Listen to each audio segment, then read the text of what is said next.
This your boy, Big Head the Dome Doctor, you heard me? Coming to you live from Detroit, Michigan, you heard me? Off of Greenville, you heard me? You already see I got my D fitted. I'm Motor City Pretty. And you heard me, I want to give a shout out to AHumbleSoul. We out here, I salute him from coming on out here, and we getting it locked in, so we had to hit the block so you can see I'm out here in real life, real time, with AHumbleSoul, your boy Big Head the Dome Doctor. Once again, I got my D fitted, and I'm Motor City Pretty. Shout out to Baton Rouge, shout out to Tennessee, shout out to all my people that fuck with OTM. I'm out of here. Bet. AHumbleSoul, we checking back in, man. Got Big Head in front of the camera once again. Like a couple months since our last conversation. That time, you know, we was in the South, you know, in Baton Rouge. This time, you know, we hours away, the Midwest in Detroit, you know. You born and bred, you know what I'm saying? What's going on with you since the last time we chopped it up, man? I know you dropped the project, but just update the viewers, dog. Shit, you see me in the flesh. Detroit fitted, got me Motor City Pretty, you heard me? Like, glad to be home, you heard me? You know, with a Baton Rouge soul and a Baton Rouge heart, you heard me? To be home and be embraced and to be, you know, welcomed and, you know, to be accepted and supported with the music and, you know, to have fans in Detroit, all that, bro. It's lovely, bro. I love Detroit, you heard me? I'm glad to be here, man. I feel like I'm at home, you heard me? Oh, for sure. I think the last time we had our conversation, you was mentioning like your father, and you was talking about like family here and there, but I don't know if you highlighted that you were still actually like in communication with him or tapped in with him. So since you like, so is it official relocation, and also have you connected with some of your old people, like some of your family members since you came back this way? Well, I came in on a mission to like check in with my father because, you know, due to life battles and life struggles, like I went through the ups and downs with moms, but mom's good, mom's content, mom's straight. You feel what I'm saying? So I'm like, you know, thanks to God and moms, you know what I'm saying? So it's like, well, okay, now you got to go check on your father. And then I heard a few little bad things about him, like he was out there bad, he couldn't maintain, couldn't take care of himself, stuff like that. So I'm like, oh no, not my pops. So let me get to Detroit first chance I get, try to straighten it out, try to help him and things like that. So when I first got here, I was like putting out little ransoms trying to find him. You heard me? Then I went to where I heard he was at, went to throwing little money out around there by the car wash. Nothing really panned out, but you know, through the help of social media and things like that, I'm getting closer and closer and I'm getting better news. Come to find out, he ain't at the car wash washing other people's cars. He at the car wash washing his own car. So I salute him for that. You heard me? So that, you know, that gave me a whole different look and a whole different relief in my heart with my father on how he doing. So, you know, hopefully one day I pull up on him. And I bumped into like my brother, you heard me, like my mom's son, Brian, you heard me. He one of the guys that I pulled in with the OTM Detroit. That's Monster Bags. That's my brother, my mama's son. And like I kick it with him and his people. And then I got aunties, you heard me, that, you know, I ain't seen since I was little. And, you know, I have a vibe with them, you know, like you can feel it, like you feel like them, your relatives. And when you at home, when Detroit your home and you around your relatives, it feel like it. So, you know, shout out to Adrian, Myra, you heard me, Edna, my cousin Paula, Ricky, you heard me, Danica, you heard me, like all them, like Damika, all them, you know, like right here in Detroit, you know, and there's more of them, you feel me? But, you know, like I come to help. I ain't come to hinder, I ain't come to lean, I ain't come to cause trouble, I come to help. So, you know, I'm trying to put myself in position to help my family and help Detroit. That's why I'm repping Detroit like I'm repping it, because it's a whole different rep, you feel me? Like I was repping Southside Baton Rouge, you know, it was more Southside, you heard me? And like Detroit, it's just Detroit, you feel me? So shout out to all of the links in Detroit. You heard me, I done linked up with a few cats. Tommy Gunn, you heard me. Neen, you heard me. Peter Promo. Trap Kino, you heard me, and you know, just people out in Detroit trying to make it happen. You know, like shout out to them, man. Shout out to Detroit. They're still motivated. You heard me? It's still that city. It's still in place. You heard me? They got the Tigers, the Lions, the Pistons, the Red Wings. They got college teams. They got all that. So it shouldn't be hard to tap into that when you make music like I make. So that's why I was reaching for the stars on Made in Detroit out the gate. You feel me? For sure. Before we get into the project, man, your latest project. So the motivation initially coming up here was to find your father, like reconnect with your father. Right. And our last conversation, you shared a story, like the first time y'all really kicked it, like all of that happened in one day. Y'all stole out the store. You said at first he came walking.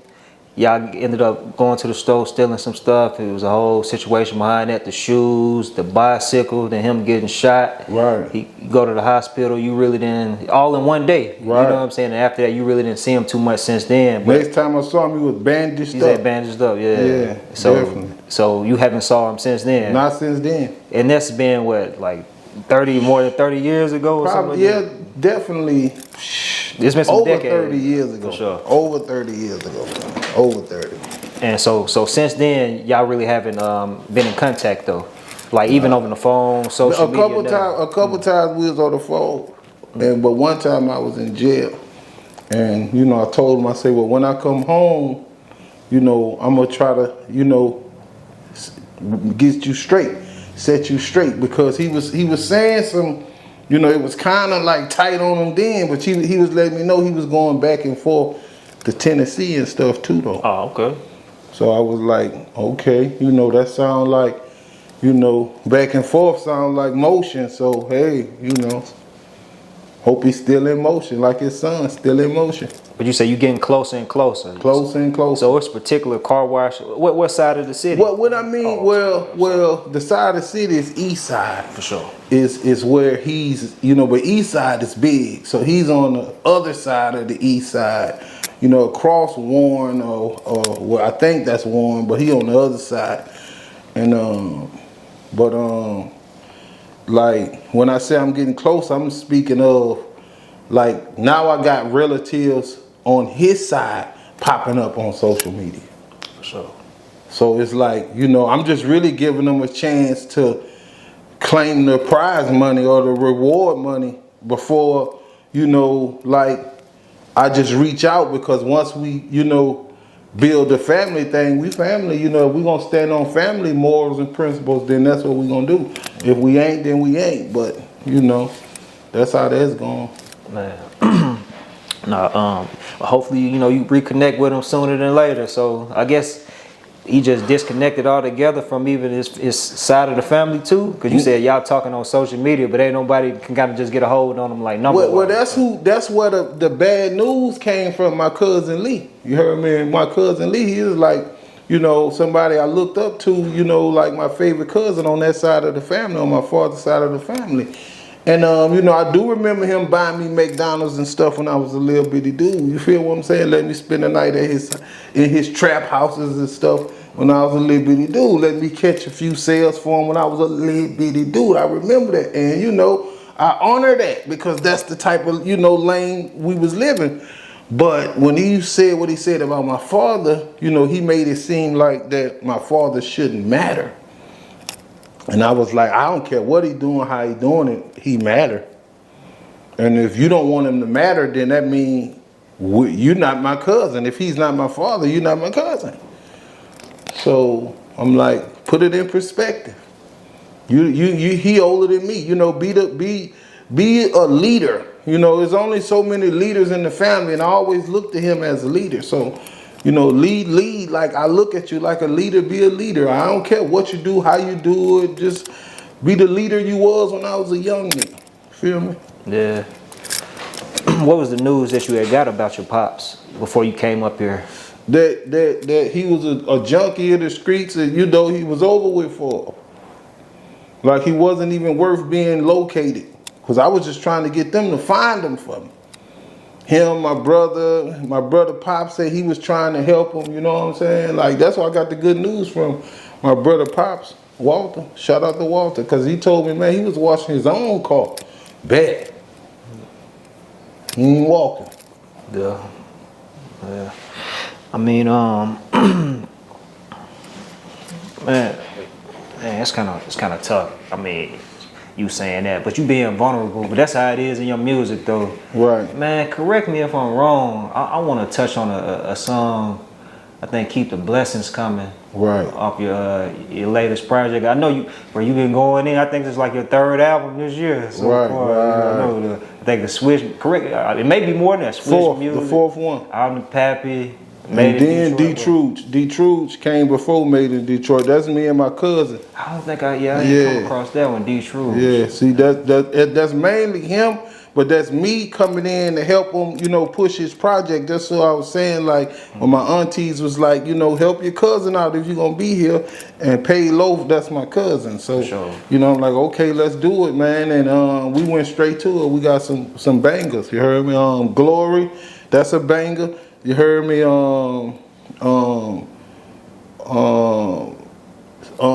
Motor City Jiggalate, D Baby. See, D Baby and Motor City Jiggalate on both of them. It's like something I learned from Treal, how you get some good songs, you take them and you flip them. You feel what I'm saying? So that's on both of them. But shout out to Pay Loaf. You heard me? 6 Mile General. And that connection too, because the Detroit, like right. Detroit, Baton Rouge. Right. Yeah. But then I felt like, by me wanting to leave a lot of Baton Rouge in Baton Rouge, I said, you know what? We're going to speed past that and get straight to Made in Detroit, because I'm made in Detroit. You feel me? So I'm like, ain't no sense of half stepping. You feel me? So now it's just full-fledged Made in Detroit. You heard me? Shout out to Baton Rouge. You heard me? I got Baton Rouge in my heart. You heard me? They already know. You heard me? I'm from Big D. You heard me? So, that can't change. But shit, like when it's time to represent and it's time to, when it's time to be at home, like say for instance, if the rap war pop off, I'm where I want to be. I'm where I want to be. Yeah, I want to be with Eminem and T Grizzly and Babyface and Ice Water and Cash Doll and PZ. PZ. Payroll. I want to be with all them people that represent Detroit. Dej Loaf. Right, Boss. You heard me? Like, yeah. It's a song on that album, man, Made in Detroit, where you said that your mom was raped by your father, right? And that you almost was aborted, or she wasn't gonna have you. She wasn't gonna have you, but somebody talked her into having. Can you just elaborate a little bit more on that, dog? It's crazy because only reason why I brought that up is because I never understood why she told me that. Some things are better off unsaid. But when she said, like, the only reason I had you is because your sister. See, my sister, this is already my sister's father. And my grandmother, Annie Laura. So she was saying, like, my father climbed down the chimney. The chimney, fam. And raped her. Now, they had relations before that, obviously, because of that was my sister's father, and my sister 1 year older than me, but he still didn't have no right to do that, But I'm saying to myself, like, okay, but, I'm on, like, I'm trying to have anything to hold on to my father I can. And when you hit me with that line, that almost made me say, fuck them for good. But I'm like, I can't do that because, like, my mama told me that, but she told me that about my father. She didn't tell me that about anybody. Now, if that was anybody else, it might really be a serious problem. But, by him, I got to, see what it's all about. He at least get a chance to tell his side of the story, I think, So, if she could have just been wanting him to be a monster, painting him out of the worst person in the world. And that's what it felt like. Because it's like that hurt you that bad to where you had to tell me, because I wouldn't have never knew if you wouldn't have never told me. But I'm like, yeah, you told me. Man, at what age did she let you know this? Man, way too late.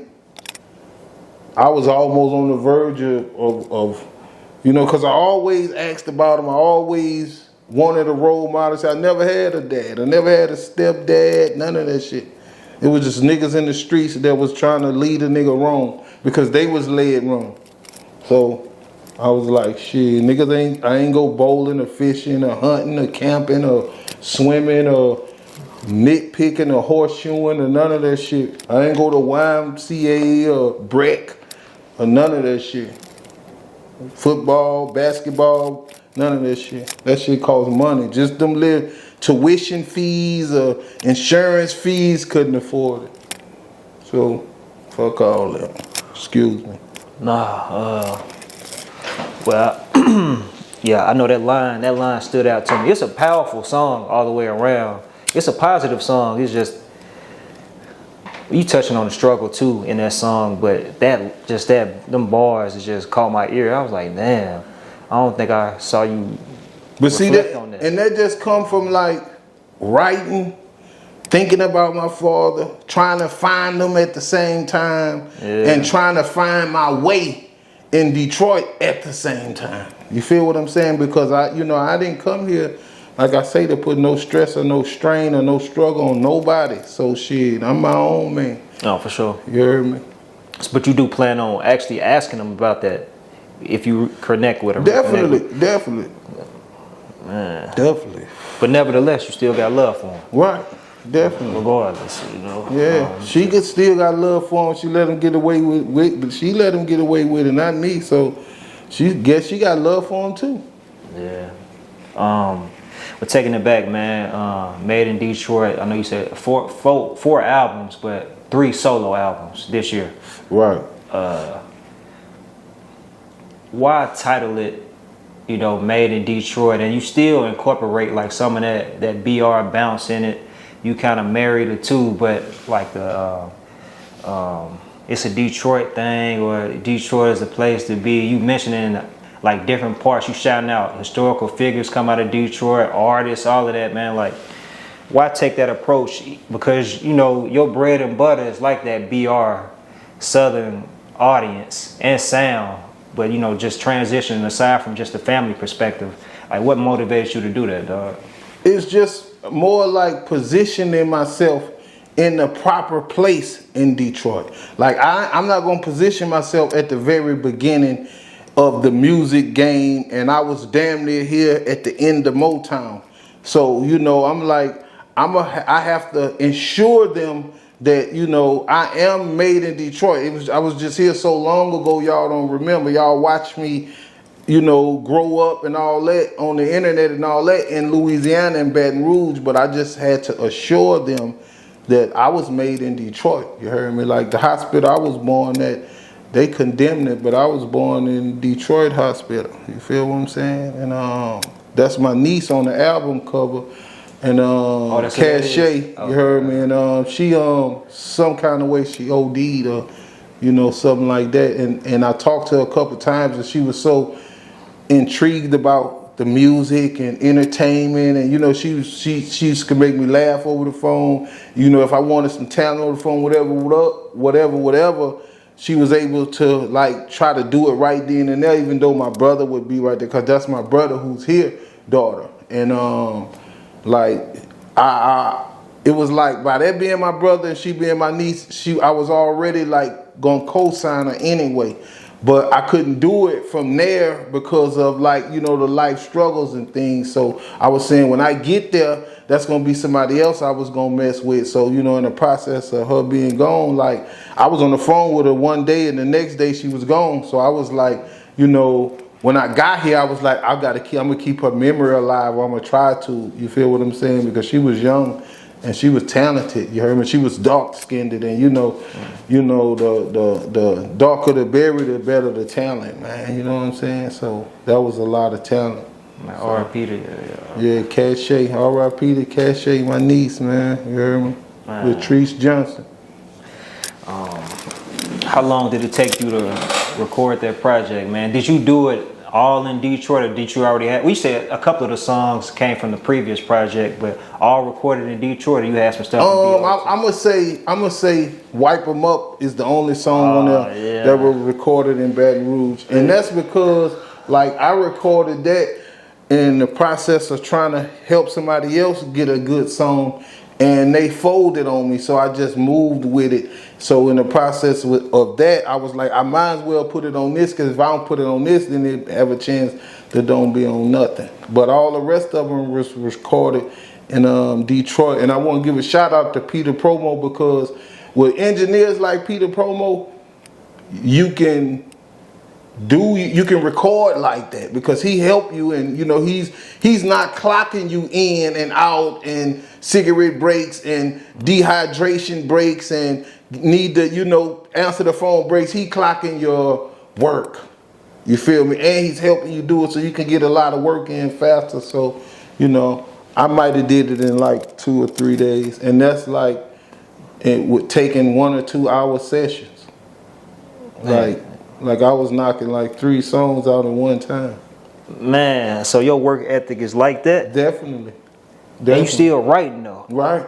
No punching in, no freestyle. Nah, no freestyle. I'm gonna punch in. I mean, I come in the habit to punching in because I can rap more and I can rap faster and I can get smoother and things like that, and stronger with the punching in, because I've been smoking for so many years. I run out of breath and all that, so I be wanting to keep it strong, so I just punch in. But I ain't leaving the studio, the booth, until it sound right though.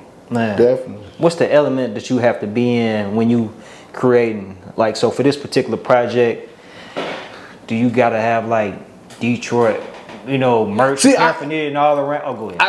I needed me missing Detroit so much to do it like I did it, and to be inspired about Detroit and want to help Detroit rebuild, because Central Station had just opened soon as I got back.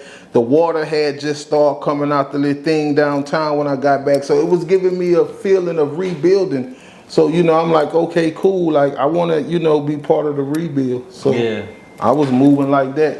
We took a brief intermission, but before you was talking about Central Station that just reopened, the water was coming out. You want to help rebuild with the project, but like creative wise, matter of fact, let me let you finish that. I didn't know if you had something to add to that, just contributing to kind of rebuilding the city through this project. Yeah, like showing up in that time and seeing those things happen, and knowing that Detroit, what it had been through, like the tear down, like the crack epidemic, you heard me, and to say it kept thriving and it kept thriving and it kept thriving, and to get back here and to see it still going and it's still running and everything still like it was, a lot of houses and stuff gone, but there's still a lot of opportunity. You feel me? So I'm game for opportunity. You feel what I'm saying? Especially when I can rep it all the way to the end, and no butt ends, no cut ends, because one thing they did do in Baton Rouge and Louisiana, down south, places like that, they always kept me out of the elite brackets of Louisiana and Baton Rouge, because I would always mention that I was from Detroit. Now, maybe if I didn't say I was from Detroit, they might would allow me to be in some of those, or he the best rapper, he boo boo boo boo boo. But like that's why I say I just start from Detroit, because I'm probably in the top 10 in rappers in Detroit, and I ain't been here 2 months, so I'm gonna work my way up to the #1 rapper. You heard me? And then from there, like, hopefully they embrace it and support it, and I can get my financial residuals from it, because down south I had to do community service because I was from up north. Yeah. Man, I'm just curious to know, you say they didn't really put you in them conversations, although it's no denying your talent and just how skilled you are lyrically and just making songs as an artist overall, bro. You got a good ear for not only production, but how to put hooks together And I feel like those is what create them crossover radio hits and smashes, man, that's used in the movies and on the TikToks and all of that stuff, man. Like, you got that talent to do that, but I guess it's still like some type of divide or block that's hindering you from just going full-fledged to another level. Okay, so I'm glad you said that, because you open up the door for this. All right, now we're gonna take the Trill situation. Shout out to Trill Entertainment. Shout out to them. Now, Mouse gave Webbie and Fox the best beats. If you listen to the interviews and you peep out what they saying out their own mouth and stuff on their interviews, and when they get time to say something, you can put it together that he's saying, Mouse let you know, okay, I went to school with Webbie. Then he say, okay, I went to school with Fox. You know, like, okay, I brought Fox in and da-da-da-da-da. Yeah, you lace Foxed up. I never heard none of those beats on Fox CD. So maybe if I would have heard a couple of them, I could have had a few, you know, songs that went the other way. You feel what I'm saying? Like, if it was lined up for me to be like that, it might would have went like that. But it wasn't lined up for it to go like that. If I'm getting the ass-in beats, I don't give a fuck how good the producers is, but if you're getting the slept-on beats, slept-on beats only go so far, man. What about Boo? You mentioned Webbie and Fox. Did Mouse have a connection? Because the same thing happened to Boosie. What you mean? Break that down. Boosie was there first. Now, Boosie got the green and yellow CD out. He got that out, yeah, but that was local and regional. Now, when it was time to be nationwide, Webbie came out. Because in the process of ghetto stories and gangster music, the songs is leaning towards Webbie. Mouse is lining Webbie up with the beats that Boosie's never hearing. The ones he hearing, he hopping on them. That's how you hear him on some of them, because he hopping on them. But all the while, Boosie getting his beats from, you know, out the streets, or he getting some from Mouse and BJ, but he's still not getting the ones that Webbie was getting. He getting the after ones. So just think, like, in that process of that time, when you compare their music, when they like, okay, yeah, Webbie was better, Webbie was woo. I mean, because it was lined up. You know, even some people say that Fox was better than Boosie. Yeah, Fox was woo. But in Detroit, they don't even know Fox. They don't even know Fox. I say, Fox who? Jamie Foxx? No, nigga, Fox a meal, nigga, you tripping. Fox, nigga, I had to let them know. The original Wipe Me Down. They never heard it, though. Never heard it. Hold on, you said the original Wipe Me Down? Yeah, just all Fox. You might not never heard it. Well, you might probably did heard it, my bad, because, you know, you do your thing, but they ain't even hear it in Detroit. Like, for some way, the industry know how to clip niggas at certain boundaries. And I knew that Atlantic only picked up Boosie and Webbie. I knew that. They didn't pick nobody else up. Turk and Mel was trying to get us in there, but we wasn't in there. But we was supposed to be, and it was lined up for us to get in there. So the original Wipe Me Down was all Fox, and they just added. The original Wipe Me Down was Mouse and Fox, or Fox and Mouse. But it was, Boosie didn't get a chance to hear, Webbie didn't get a chance to hear. So they might would have had the original Wipe Me Down if they would have heard it first. But Mouse gave it to who he wanted to have it. Yeah. He wanted to line his partner up real swell, and he did. And his partner is Webbie.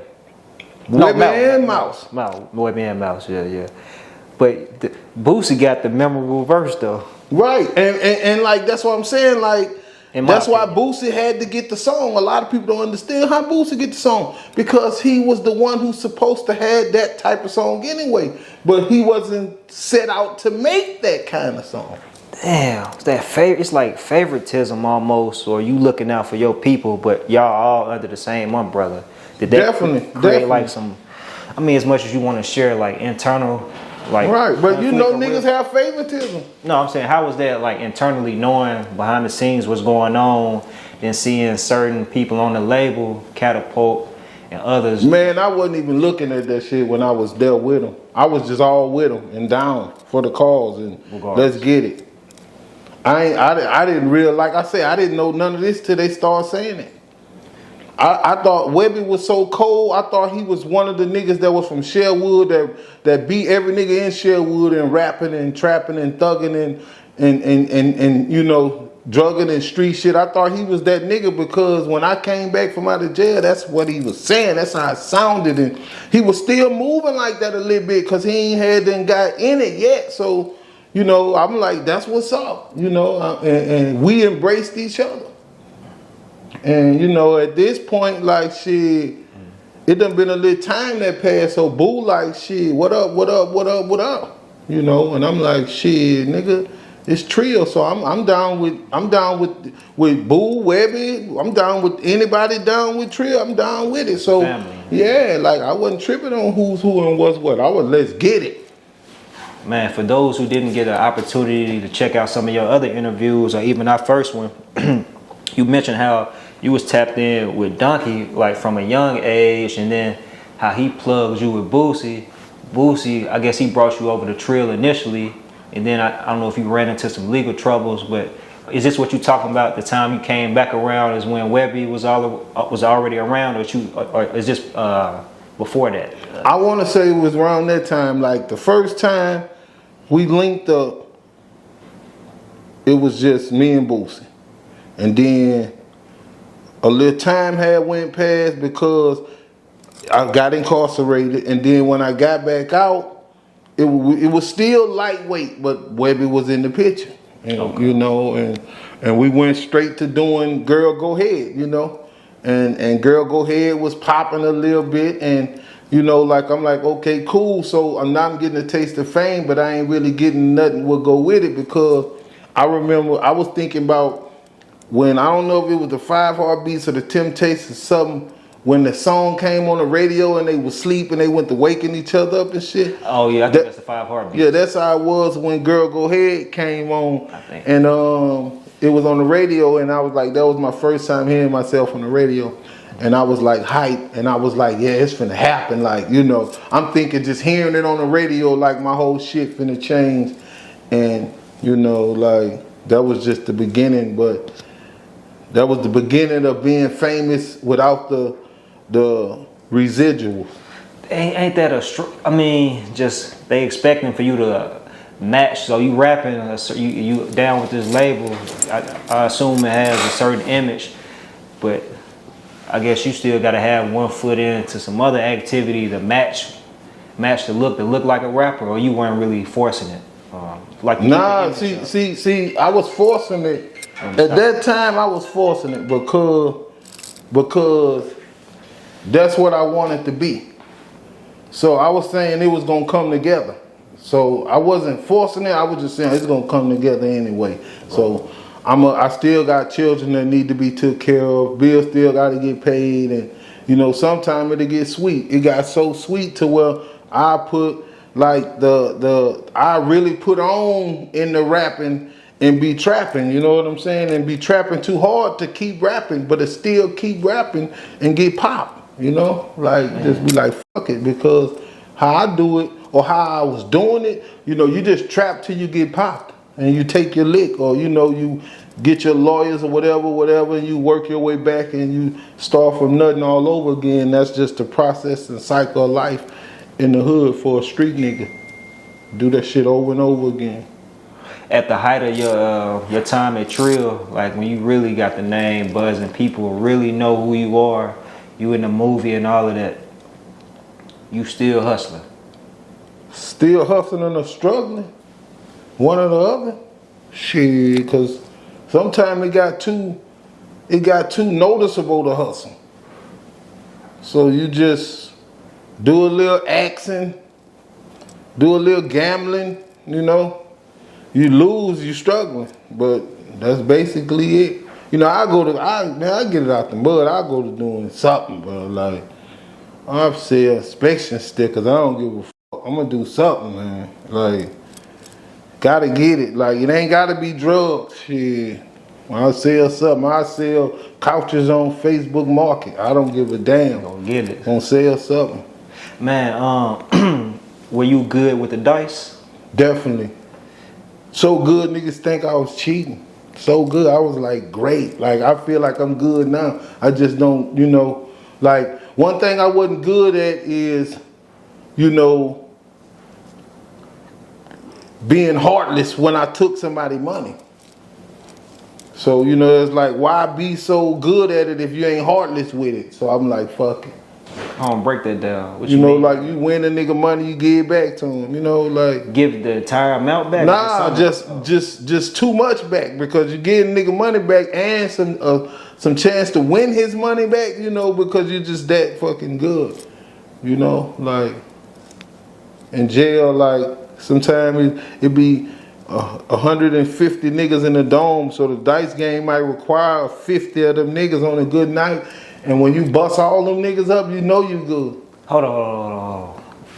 Now you got to share one of them stories. You said 50 people? 50 or you niggas. just like estimate? Before the night out, 50 niggas been in and out that dice game, and they got zoos and wham-whams, honey buns. Some niggas got Barso stamps and all that. When you see them niggas taking them pictures in jail with all that shit everywhere, that's currency. They probably been just bust up a good dice game. So, yeah. so how, in Baton Rouge, we ain't gonna dwell on incarceration too much, but like, I'm just curious to know on the outside looking in, like, a box of stamps, or like you said, the cakes and sweets and stuff like that. Like, how much? What is that worth? You know what I'm saying, behind the wall? Well, shit. Well, the main things, like, they banned the cigarettes a lot. So the number one thing right now probably be soups. And soups are probably on the streets. You can go in there and you can get maybe 10 or 12 in the pack for $3. And in jail now they're $1 a soup. Damn. So they robbing them already, and so they count in jail as $1. So if a nigga got 100 soups, he got $100. And you can put that up. People gamble with that. Yeah, you can do anything with it. You can buy a nigga shoes with it, buy a nigga headphones with it. You can buy contraband with it. You could get a nigga stabbed with it. Whatever. With soups. Man. Roman noodles. Chicken. What's what's one of a highlight, man, of when you was locked up dice game wise, where you said throughout the entire night 50 people? Just give us a big head story, man. I'll give you a story, but I'm gonna just say this right here, bro. Like, one time, and this was like one of the last times I was in jail, bro. I was in the fucking work release or something. I wasn't getting paid, but I was still getting money. And I was in a dice game. You know, we got real dice and we got real money. And I hopped a 10 on a nigga, and niggas went to looking crazy. And $100 bill disappeared from a nigga hand.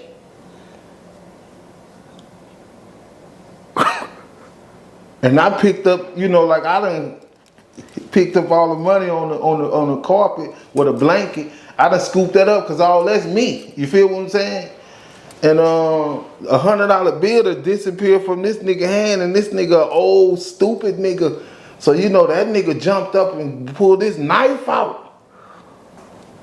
Like, I'm talking about, and he was moving too fast for, you know, only thing I could do is get into survival mode, because, like, I'm like, this nigga tripping, you know, and I can't even look at the money because I gotta watch this nigga. I don't know if this a plan or a plot or what, you know, because, you know, I'm down, you feel what I'm saying? So this nigga jumped, so, you know, I can't even say nothing because I'm trying to come up with ways, quick thinking, you feel what I'm saying? I don't even want to talk at this point. And the nigga got the money in his hand. And I'm like, wow. That was almost my cue of saying, man, you getting too old for this shit. Cause, man, I'm already knowing I was in the woods, but, you know, if he was the bear, I'm thinking help the bear. I don't give a fuck now. But I'm just saying, like, how that nigga just jumped up and up with a knife. Like, I'm like, damn. I'm like, man, and this nigga old head, this ain't even no young nigga. Like, I'm like, I never been, you know, like that shit was crazy, bro. Like, but, you know, that nigga realized he was tripping and, you know, went to apologize and shit. But I was really ready to get at him though. For real. You know, just from fucking with my, you know, from rubbing me the wrong way. You know, nigga, this jail. I ain't let nobody know that, you know, I felt some kind of way. But, you know, that shit was kind of like uncomfortable, like when you trying to just go head on and do your time and get on out, have a little fun, because I really wasn't giving a fuck about the money, but I was sending money home to motherfuckers, you know? So I'm like, to get to that type of shit, I was like, man, It's I'm worth getting it, too yeah. old for that shit, man. Yeah. So I basically really like gave it up after that. It wasn't no more fun after that, because that's when I realized shit could just happen and nobody can be at fault, you know? Like, niggas just happen too fast. Yeah. But Like while you out and about, like when you was out on the streets, before you decided to throw in the dice and not gamble, had any crazy stuff I hit a happen? nigga for 20 grand. Damn, for real. One night, I gave one of my partners 5 grand, I gave one of them 1,500. And the fucked up part about it, and then, you know, I'm gonna slow it down since you like them stories. Shout out to my nigga out the park. But he was, the nigga was from the park. Parktown, that's in Baton Rouge, you know. So my partner Big Thug, he had in some kind of way, Jeff let him run the little gambling spot that he had on the corner. You know what I'm saying? Free Jeff. You heard me? Rest in peace, Big Thug. You heard me? Rest in peace, Young Drizzle. That's crazy, bro. Like, it's just free him, rest in peace him. But, you know, it's facts. So, like, my partner from the park come over there, he won't gamble. So, but he wanna like think he gonna cheat. But like I say, I'm good without cheating. So I'm like, nigga, no cheating. No cheating. No slicking, no setting, just shaking and rolling. So we shaking and rolling. I bust his ass up for about 10 bands. A nigga say, nah. Big Thug and Drizzle, they hype. They ready to call it a night, but they hype. And like I say, I'm a good nigga. Nigga say he coming back. I'm trying to give him some shake back. I'm waiting on him to come back.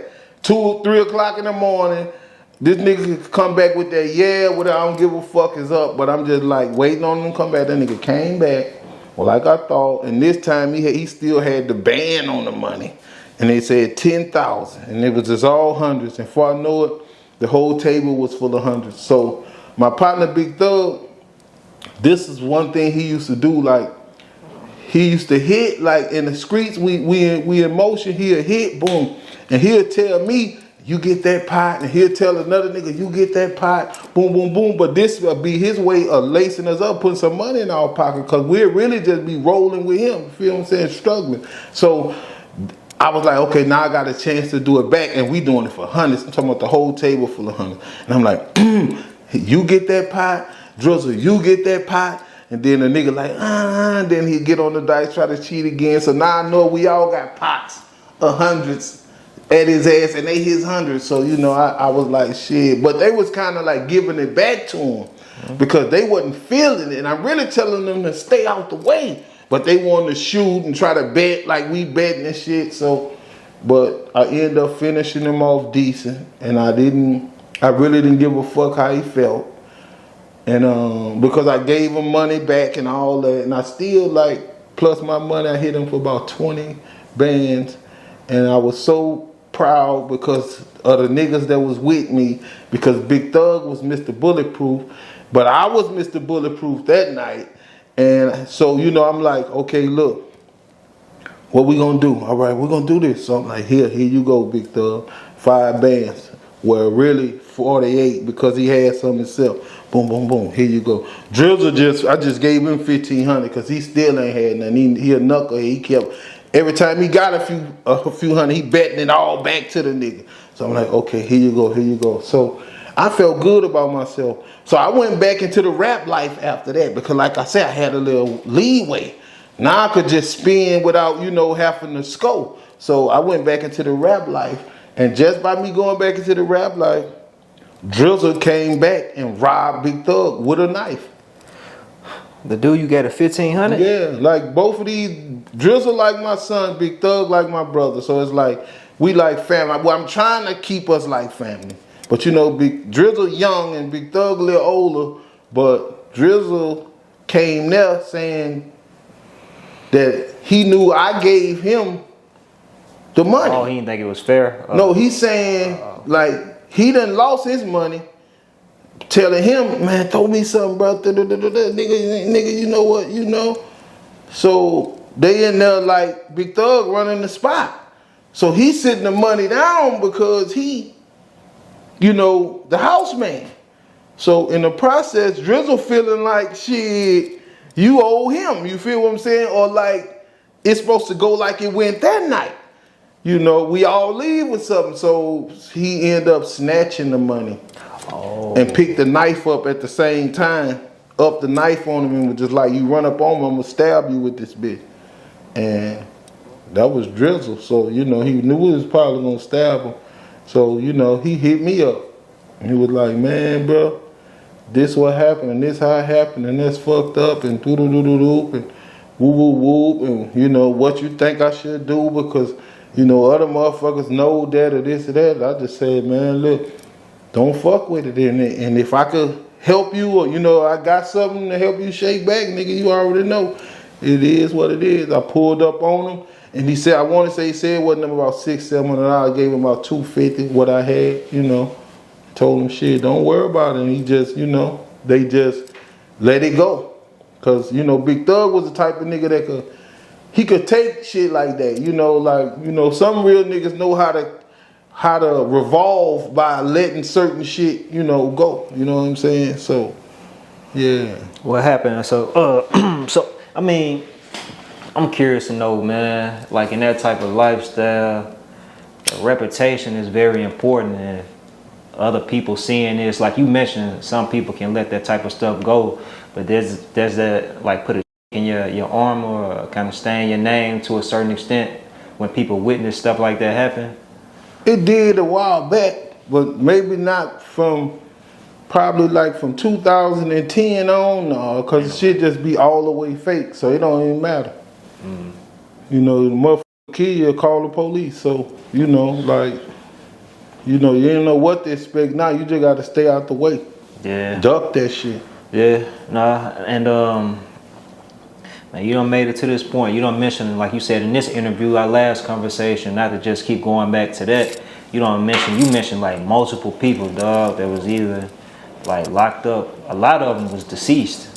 Right. A lot of people you mentioned in our last. And that's another reason why I feel like I should have been in Detroit or back in Detroit, because like all the people I grew up with in Baton Rouge, they dead or in jail or had to switch up to still be relevant, you know? So it's like, shit, if y'all gotta hate me to be accepted or be loved by somebody else, or, you know, you gotta allow me to make somebody else happy or some shit like that, I just stay out y'all way so y'all can all be together. You feel me? Yeah. Like you can be on the other side full time. You don't have to think you can switch back up. You feel what I'm saying? Play the fence. Right. Man, it's one more question I want to ask you about when you was locked up. You mentioned the story about the gambling, and you was like, this is like, okay, a soup is $1 in there or something like that, versus out here it's 3 for $1.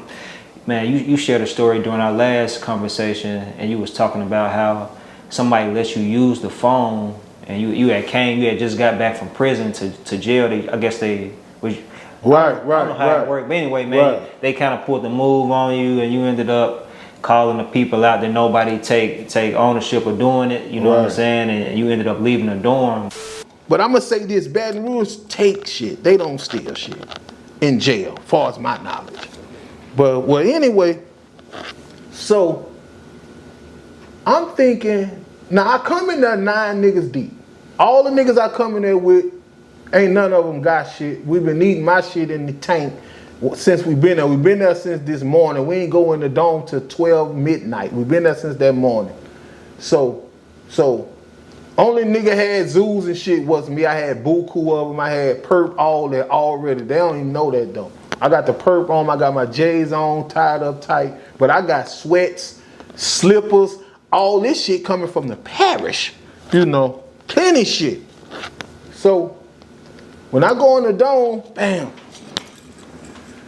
It take about 10 minutes, you know, cause all the niggas gotta come in there. Everybody I came with gotta get assigned to a bed and boom, boom, boom. So, you know, I get assigned to a bed. So I'm just taking my shit out. Cause, you know, I'm thinking like, you know, it is what it is. I don't cherish none of this shit. This jail, nigga die in this bitch, leave it up to me. You know, I know how this shit go. But, you know, I'm moving how I move. I don't give a fuck it is. You bring it, it's up. So I'm just putting my shit on the bunk because the locker, I filled that up instantly. I had, you know, like I said, I was in the past with perps. So I got sacks of shit.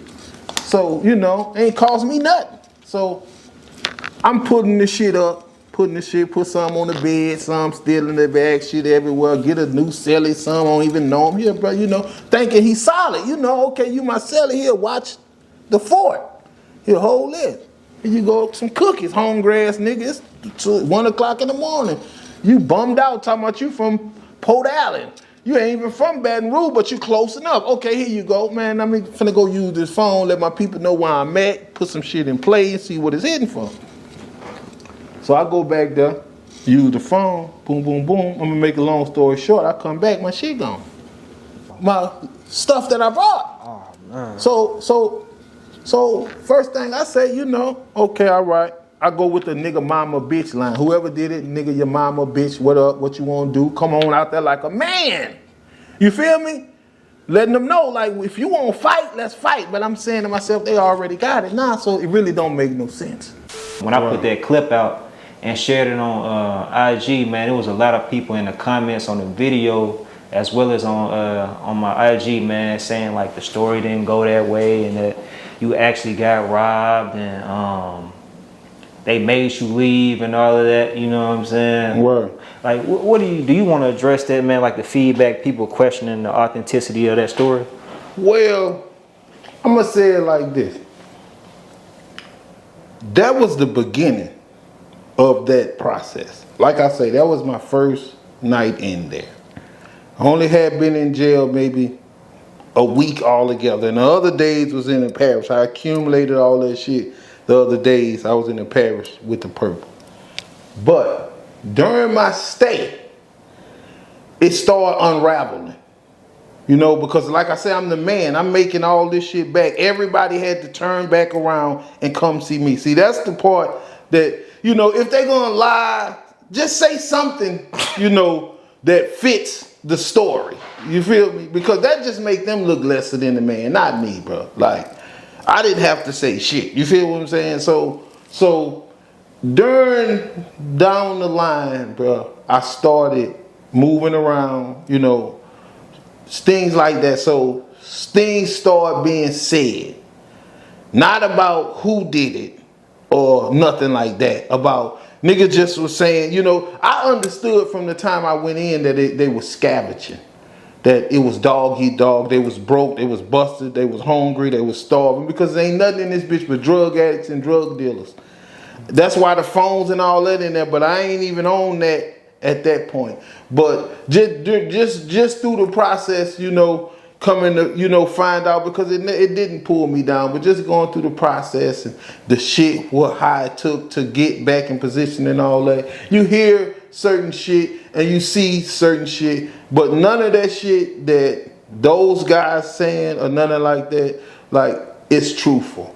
I just wish a nigga tell the truth. Like, when you lie, it make me feel like you covering up for a way of life. You covering up for some snake shit. You covering up for fake shit. Real niggas ain't gonna cover up for no fake shit. So tell a nigga that's real, a real nigga that got real family, real children, real situation going on, regardless of what it is, to say something. Because these niggas just be niggas that was washing niggas' drawers and socks and shit, and they'll just want to have something to say, but I mean, why they ain't play no part in it? Why they wasn't involved? Why they steady saying what they said? Why they not saying what they did? Nothing like that. Why everybody got something to say about what they saw? You know, like, if you saw, then why the nigga you saw do it ain't said that then? That don't make sense? If you saw him do that, and you saying you saw him do that, he should vouch for you, saying, yeah, you saw me do that. Yeah, I did do that. I did that. And I'm like, nah, it didn't go like that. And I if anybody that I would fault the niggas that came in there with me from where I'm from.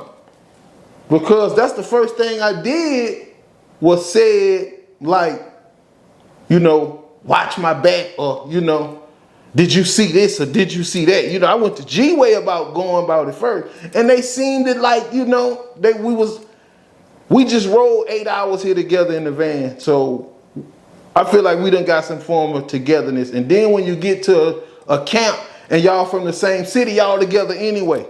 That's how it was when I was going at first. So I don't know how it was then, because it didn't go like that. Because I was out there by myself. But I ain't give a fuck. I was out there. And the only reason why I left is because I had done too much. And in the process of me doing too much, like, the word done got around. So now my round saying, come over here, man, come over here, come over here, come over here, come over here. And you can't move if you don't got no reason to move. You can't. Niggas can't move anyway. That's G shit, being able to just move like that. You feel me? But even like how the shit went, it just, everybody was guilty. Everybody was guilty. To me, you know, like, but like I say, I rebuild. Shout out to my little partner, Cortland. He came to the gate. See, they ain't gonna tell you that. He came to the gate. Threw it over the gate. Here, upset. Everything I needed and more. Here, they could have did that. All them niggas were saying what they saw, they could have did that. They had the same gate. Them niggas sitting back watching. Them niggas drug addicts and shit. Like I said, like what nothing ever hustlers and drug addicts. So them niggas was in that bitch starving. Feel me? And like I say, Baton Rouge don't take pride in stealing. So they don't do no stealing. So if a nigga say a nigga took it, who took it? Who took it? Who took it? Tell on them then. You be a rat. Tell on them since you say somebody took it. Cause I don't know nothing about that. I don't, you know, like what I didn't even have to switch no lingo in that conversation. Cause that's just how it went. You know, because if it would have went any other way, it would have turned out bad. It would have turned out bad, because I mean, I really didn't give a fuck. I was more upset that I slipped than anything. And I'm knowing they know that, because everybody was part of it. But see, in jail, it's a code in jail. Like, you can't, like, say for instance, the nigga who gave me the phone, I couldn't fault him. I couldn't fault him. Even if he was in on it, I couldn't fault him. Because he ain't done nothing wrong. You feel what I'm saying? He by me watching his phone, but I don't know if he watching whatever else going on, but it made sense.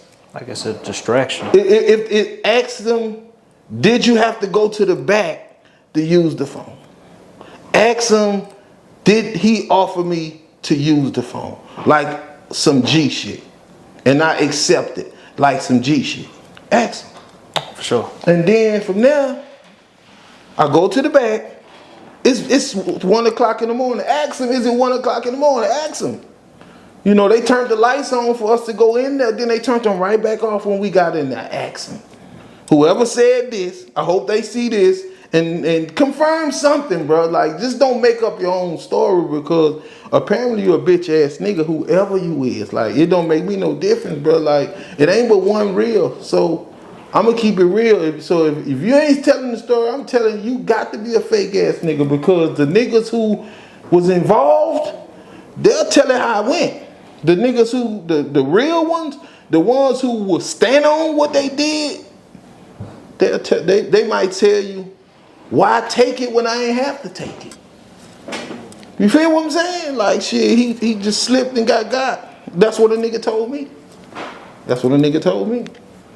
Is there anything else you want to add in? I mean, you pretty much addressed. I just want any nigga, bro, any female, anybody that just be into the internet shit, bro, to just follow up that shit. Feel me? Any, cause my jacket is squeaky motherfucking clean. I retired from the streets with my name in 100% tag. No street flaws, no female flaws, no mom flaws, no jail flaws, no fucking over my niggas flaws, no backdoor, none of that shit, man. So any of that shit you hear, follow that shit to the end, and I guarantee you run into a dead fucking end. You're gonna be chasing he say, she say until your phone go dead. So that's 100. I'm waiting to see the motherfuckers who did it, because if you did me something, I owe you something. If you gave me something, I owe you something. So there it is. I mean, I ain't mad. I ain't holding no grudge, and like, you know, that shit in the past. But like, if a nigga want to bring it into existence, then all they got to do is just, you know, be to have the real reason that made you lie, or the real situation, or stand behind the real person that put you up to saying that or doing that shit. Go ahead on and use that reason instead of chasing bullshit and, you know, speculation. Come on up with your own personal hate. You feel what I'm saying? Hate me like one nigga told me, say, bro, I lied on you because he told me he wouldn't fuck with me no more if I ain't lie on you. Nigga actually told me that to my face. Nigga, I raised. And I was like, well, I don't know, man. Only thing I can say, these niggas some bright-skinned niggas. There must be some color-struck shit. I don't know, man.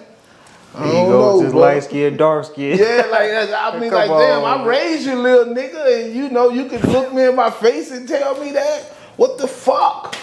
You might wouldn't even be around this nigga if it wasn't for me. So I guess since, you know, y'all some bright niggas, you know, that's how it go. I don't know. I'm not saying all bright niggas like that, but I'm just saying, what made him feel like he had to do that just so he'd fuck with him? Like, I'm like, that shit crazy, bro. But you know, then you was talking about earlier. That shit'll make you come back to Detroit. No, I'm talking about your album. No, I'm talking about your album cover too. Though you was like your people up the front who you said unfortunately OD passed away. You was like she was a darker. He was like the darker the berry. You know the what you say. Right. So you really believe in that? You Like know, colorism? Yeah, you believe in that? Oh, you just talking shit right now? I really don't believe in that, because I believe that it ain't but one race, honestly, and that's God's race. So it don't matter to me what color you is, because like some of the most like I will say that if I see a real bright-skinned nigga, I will say he got dark-skinned nigga tendencies. I will say that. So I don't know, but I don't know, because dark-skinned niggas can have.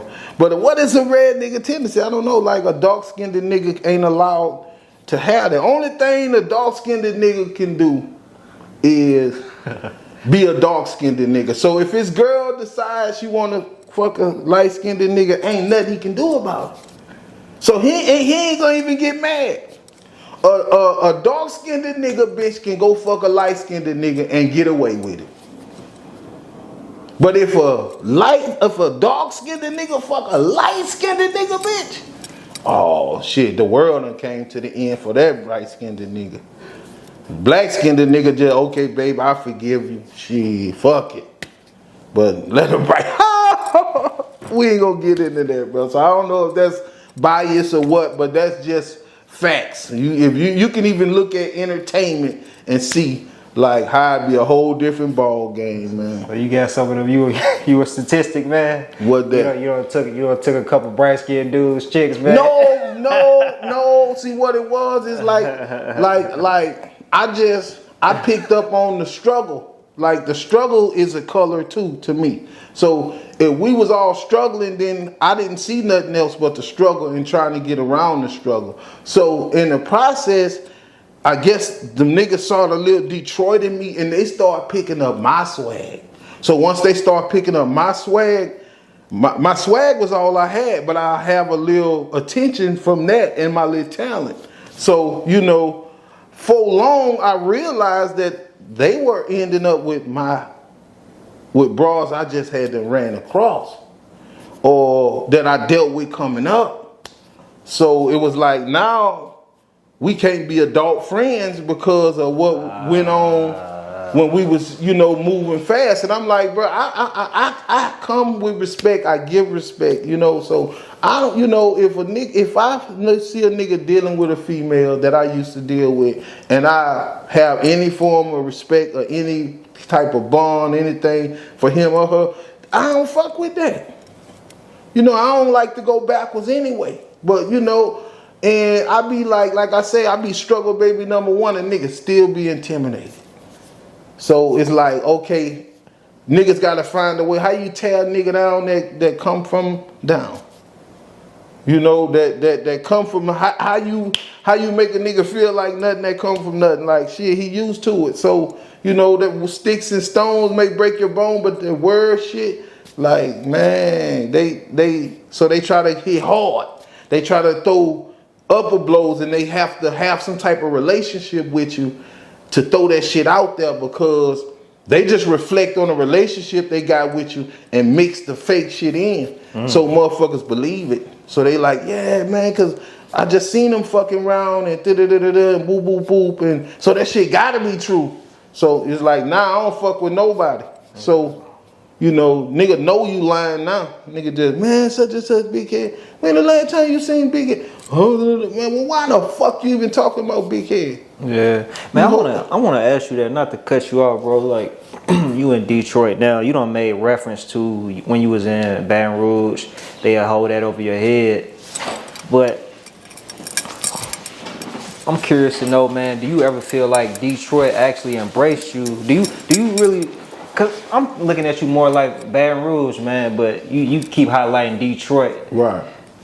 I mean, I don't understand. You don't get it. You don't get it. Because you didn't stay here, like you didn't move to BR as an adult or as a teenager. Like you left with what? See, it's like this here. My mom moved me to Baton Rouge, Louisiana. And between the struggle, ups and downs, jail, parole, probation, having children, being in relationships and all that shit take years out your life. But all the while, Detroit's still in the back of your mind. But all that shit taking years out your life, So the main thing was moms. Moms, pops. So it's like, fight the fight with moms all the way till moms tell you, son, I'm good. I got this. Okay, bet. No parole, no relationship, no like child that need me desperately right then and there. One graduating, the other one adult, one of them stay out of town. The little one's kind of like moms having their own way of, you know, putting it together. So I'm like, perfect timing. Got to go see about pops. But it's like Detroit don't have to embrace me because I'm from Baton Rouge. But the thing is, I'm a rep Detroit because I'm from Detroit. So, you know, it don't matter like if they embrace it or not. If they let me out rep them, I win. You know, like some niggas can be from Tennessee or be from Memphis or be from Indiana and all that and been to move to Detroit. You feel what I'm saying? But it's like this here, Detroit always had a lane for music. It always did. Yeah. From Motown on down, it always had a lane for music. And I didn't get my proper initiation with the music because I was going too fast. I left around the time breakdancing was going out and beatboxing was coming in.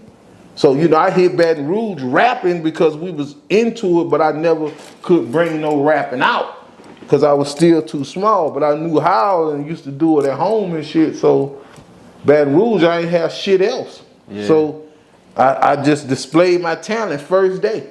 Yeah, I'm just curious, and like I would consider you a Baton Rouge artist though. So that's why I don't understand like why you wouldn't be in that, say if they got like a top 10 artist out of Baton Rouge, why they would look at you like a Detroit artist? Because that seems like that's what you saying. I mean, every top 10 list I done seen, I ain't never been in.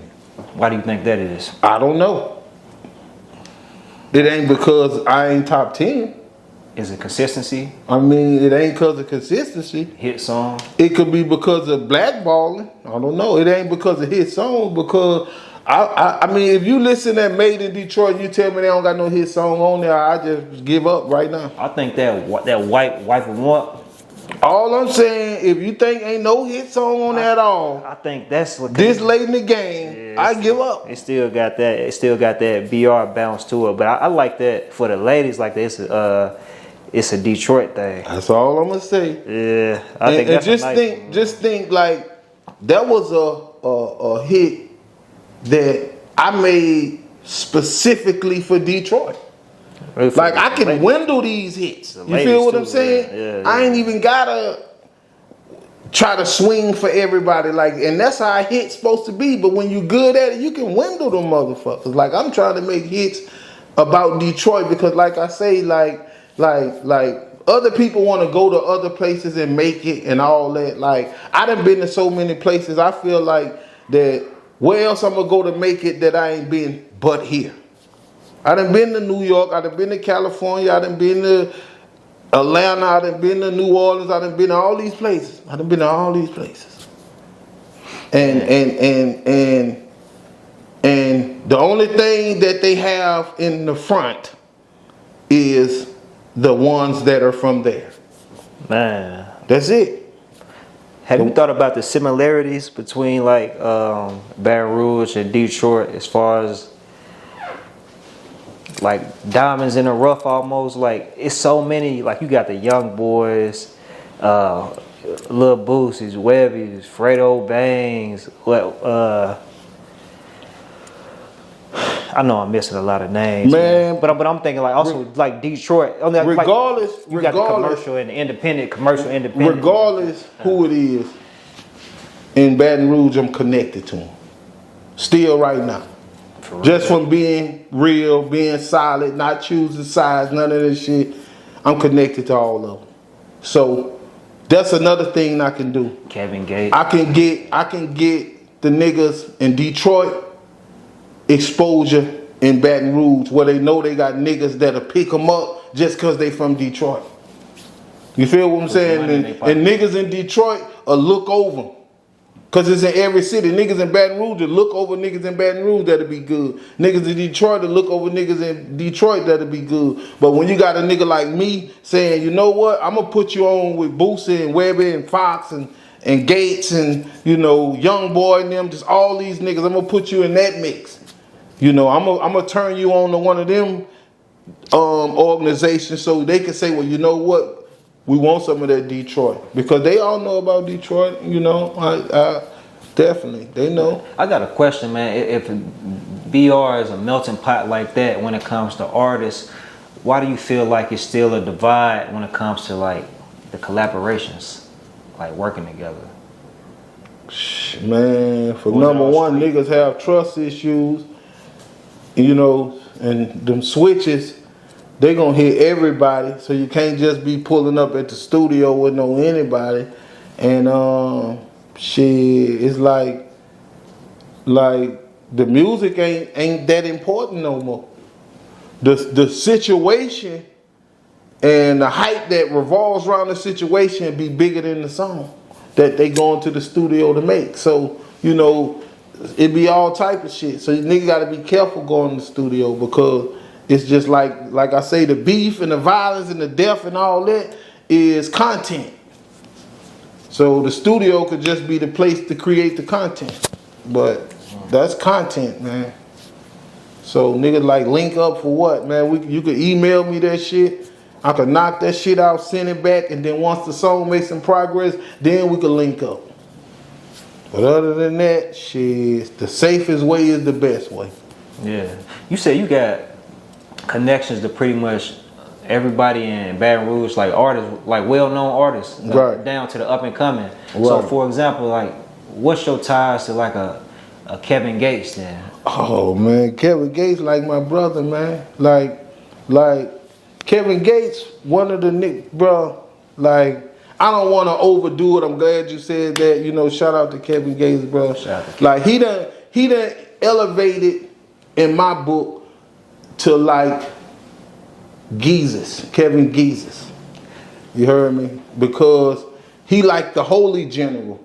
Like he in the smoke, but you know, like he in the smoke to show you niggas that it's ways out the smoke. It's, you know, like you ain't gotta really be with all that to you can change and stay changed. You know, he committed to his holy general thing, and I respect that. And you know what I'm saying? I hit him up and I told him I needed him, and you know, he was there for me, bro. Like, and ain't that was the only nigga that did that. Like on my Detroit mission. Like it's hard to do this shit by yourself, my nigga. It's hard. And artists should understand, especially when they up in age and you know they know what they done been through, and some of them be in better position than other ones. But I realize, man, if a nigga got it and he ain't trying to help you, he don't fuck with you, man. You know, how this nigga your friend, he got it, you don't. That's bullshit. So if anybody believe that nigga talking about, man, get it yourself and all that, man, look, bro, it ain't that serious. It ain't that serious. You get it, your dog supposed to have it. Cause it ain't nothing but money. It's not when you realize, bro, it's not more important than family. It's not more important than relationships. It's not more important than a lot of things. Because a lot of things still go on when you don't got it that matters. And see, to niggas that every move they make got something to do with money, they don't know that. But it's a lot of shit, broke niggas and struggling niggas, and it's a whole lifestyle that ain't got no money involved, and they got real, and they got integrity, and they got priorities, and they got respect, and all that involved in it. So, shit, I'm like, man, look, it ain't even about money no more.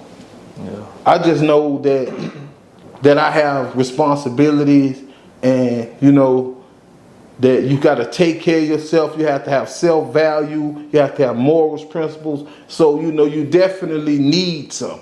You know, you definitely have to earn some income. If you don't want to go work for somebody, if you never work for nobody, you want to work for yourself, you have to earn some income. But it ain't all about money. When you straight enough. So, you know, when you real, it's like you rich because you can't get no realer. It's like you got just as much as any other real nigga got, you got y'all even. That's more than money. Like a nigga with all the money, if he a fake nigga, he know a real nigga got more self-value than him. He know a nigga with a word got more self-value than him.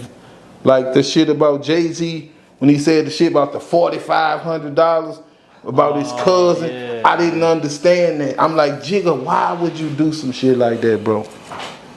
When you should have $50,000 a month giveaways going on, just giving your families opportunities. If they fail, they fail. If they don't, they don't. Just cause.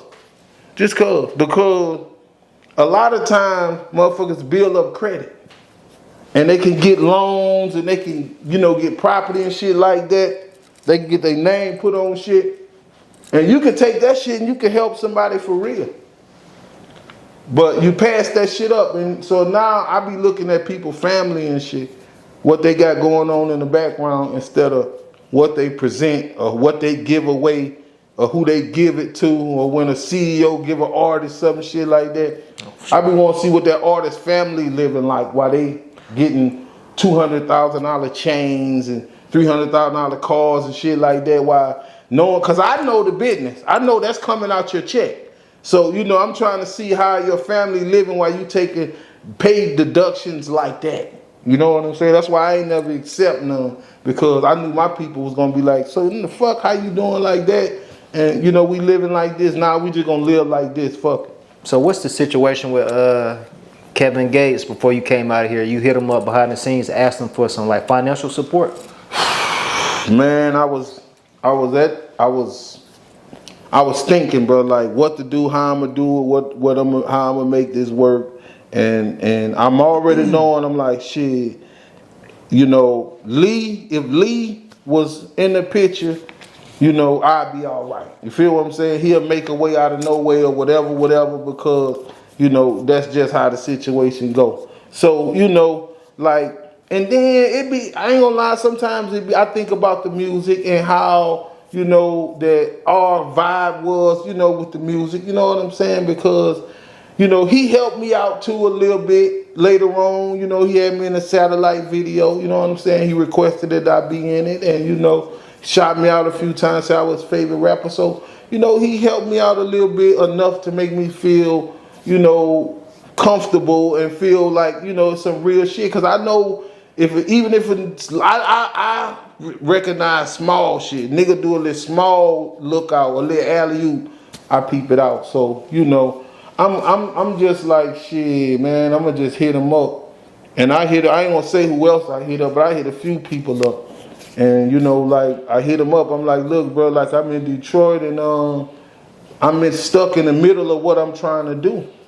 And I ain't trying to give up on what I'm trying to do. So he was like, shit, what you need?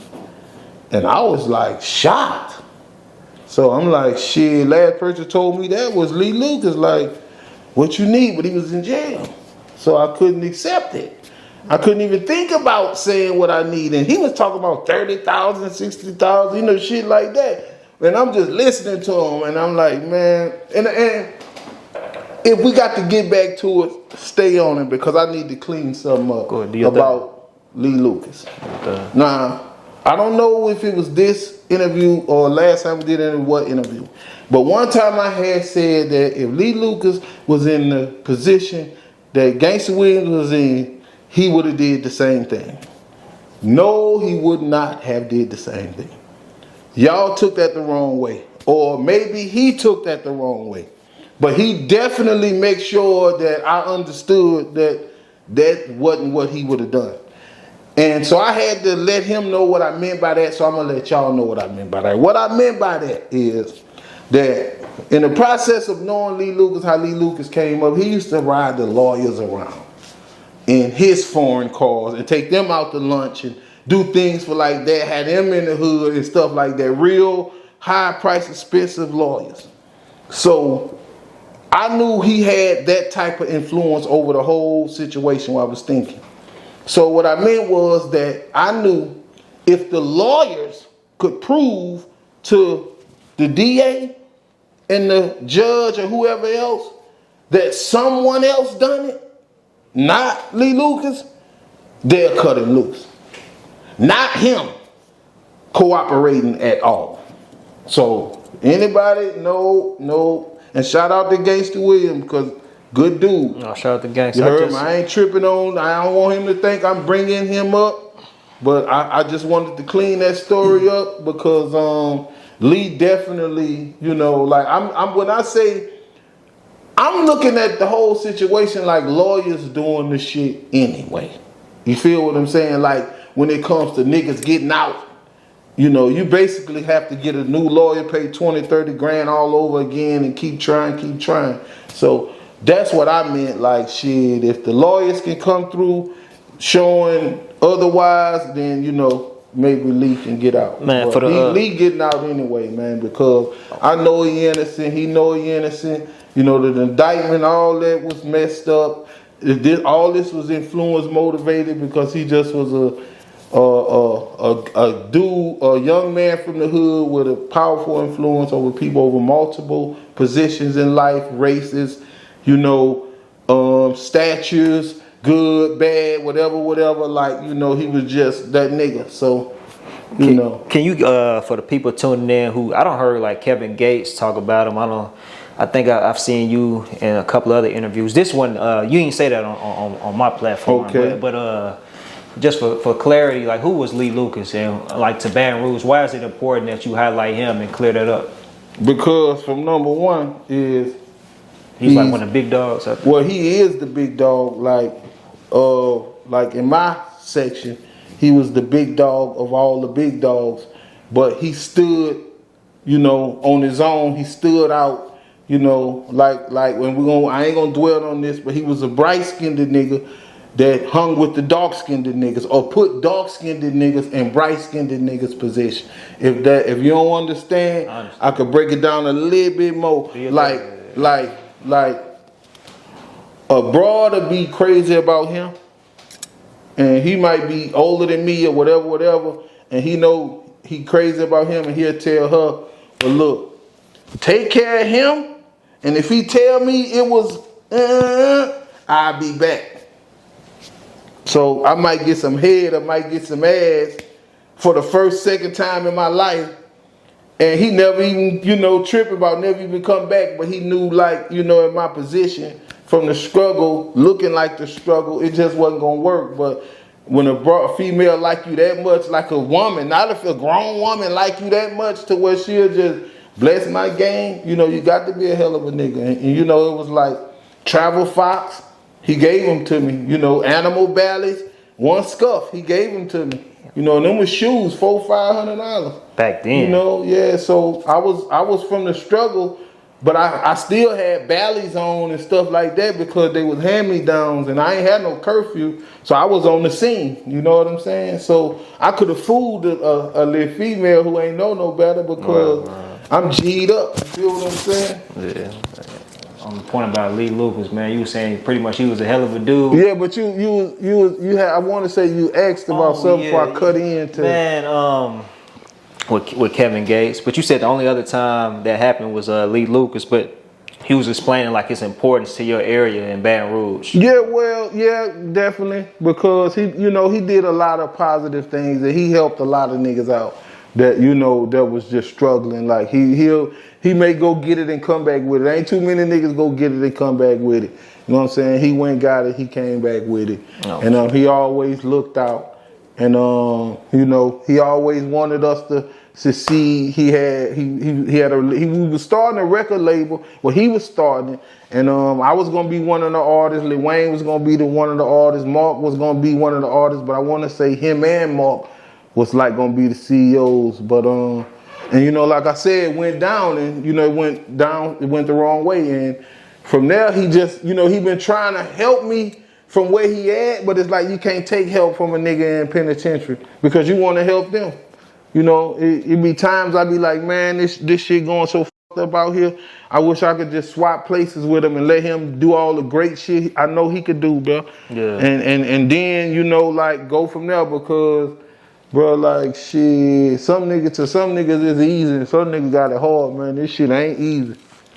This shit ain't easy. So shout out to Lee Lucas, free Lee Lucas. You heard me? Shout out to Kevin Gates, Jesus the Holy General. Well, what is he currently serving right now, Lee Lucas? Life. And you life. For a crime, you say he innocent. Right, innocent. Just that type of, I'm not gonna say Al Capone and nobody like that, but just when you just that type of figure, and it's like a state RICO act. Like when you have other shit going on and so much extra shit going on and money to cover your ass and this car and that car and this car and you really not giving a fuck and celebrities and all the big people and it's like shit, man. Just knowing you was involved, you did it. So where does Kevin Gates come to play? Did you introduce Kevin Gates to Lee Lucas? Or? No. I mean, all right, I'm going to put it like this. I ain't gonna lie. Because that part is puzzling for me. But honestly, I'm going to put it like this. Now, I know that Gates come from where Lee Lucas come from. Like, basically off the same street. And I just don't know when Gates first was on that street because I'm a little older. I'm in and out of jail. Lee in and out of jail. I don't know what's going on. I just know that once the other niggas started winning, they was sweeping Lee's name under the rug. Or they was trying to.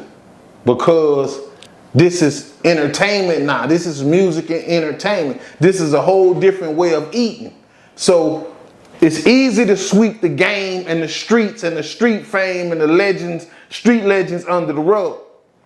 So I'm saying to myself, no, I'm not finna let y'all do that. I'm sorry. So I'm saying it, I'm saying it, in my music, but really I'm just giving stories.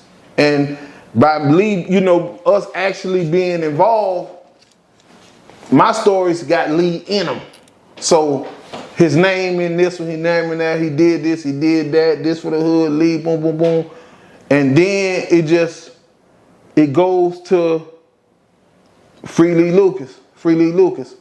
And I put Free Lee Lucas 1 out. Cause I was in a little situation with Black Balloon and I thought they was gonna back it. So I put Free Lee Lucas 1 out. And I kept saying Free Lee Lucas had a song named Free Lee Lucas. And then it just kept going around and then it hit the right person, Gates. And he said something about when I boom, boom, boom, boom, boom, I say Free Lee Lucas. And at that point, they was really just on Gates. And it just rung. And it rung and it rung and it rung and it rung. And I thought that it just came straight from what I was doing. And I'm like, okay, if I'm your favorite rapper, you embracing, my situations, and I appreciate you 100% for that. Because I can't, make this situation right. I ain't got the bread to try to do this, but if I did, I would. So you like, shit, I'm gonna run out there head first with the bread and I do it, so it's like, shit, man, I gotta salute you for that, man. Like, and sometimes, I think he don't be cool with what I be saying. So, my bad, I apologize if you feel offended. But shit, like I said, I just be trying to speak the real. Oh. And one time, like, I seen Marlo Mike said, yeah, Big Head, my big homie, but he don't know what he be saying or something like that. I know what I be saying, but I know what I don't be saying too. You feel what I'm saying?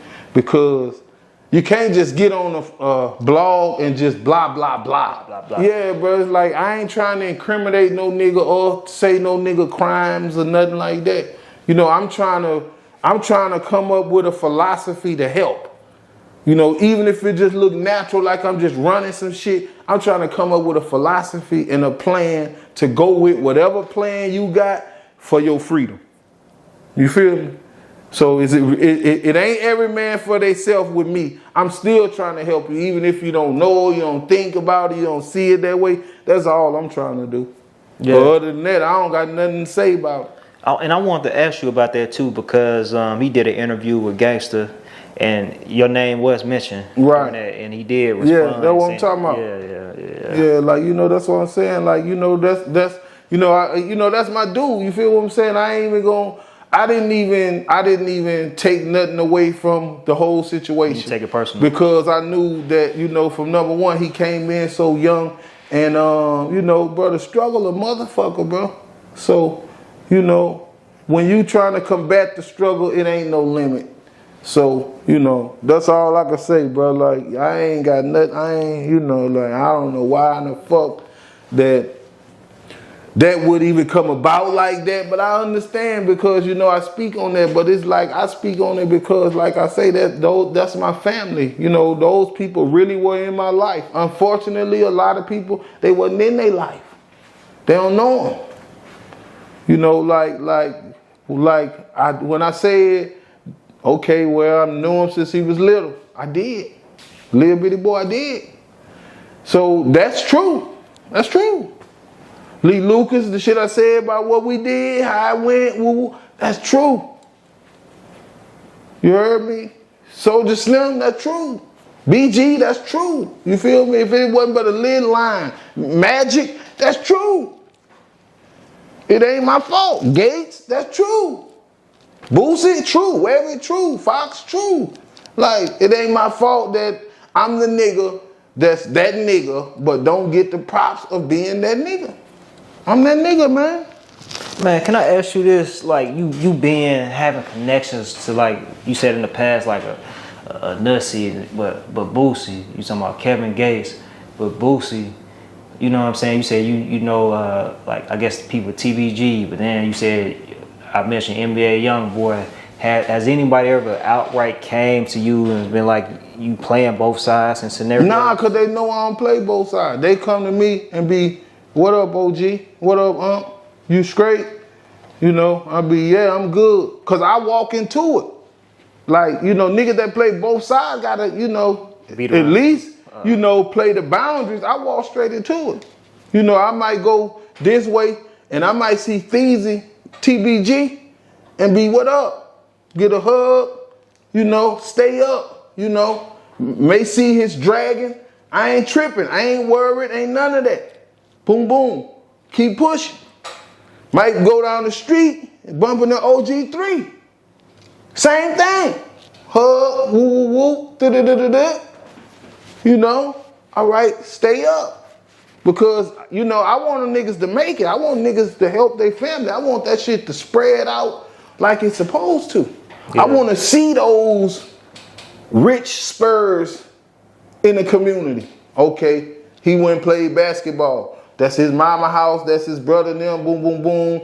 That's their business. Boom, boom. Oh, his people was a rapper. Oh, they own that. They got that. Boom, boom, boom. Oh, his sister was Simone Augustus. Okay, boom. She got that. Boom, boom, boom, boom, boom. All right, this Tyrus Thomas. He got that. Okay, that's Marcus Dunn. Boom, boom, boom. This, you know, I want to see all that shit sprout out. NBA, NFL. What I wouldn't give a fuck. I want that shit to show. I want it to matter. I want you to be able to see that shit. Yeah. You feel what I'm saying? Like, you know, how you could go through a whole city and with multiple millionaires, and you know all their families. You know all their families. And you still getting out the mud, but you trying to help the ones you can help, and that be their family. But you be fucking. You know, in your mind, you be saying, okay, one day your people might realize what I'm doing for you and help me, since they won't help you, but they don't realize shit. Yeah. So, man, like just touching on, in your honest opinion, like rap rivalries. I saw an interview recently. Man, if you kind of hide in there, bro, my bad. I apologize. Nah, you straight. This the Detroit Central air. I could feel it a little bit. Nah, I'm cool, man. When I came in, knew I was out, but I think it was from my car in the area I was coming from. I was kind of rushing a little bit. Cause I know I keep grabbing the towel, because I'm a black ass nigga. I start sweating, my nigga. I'm a little brighter, huh?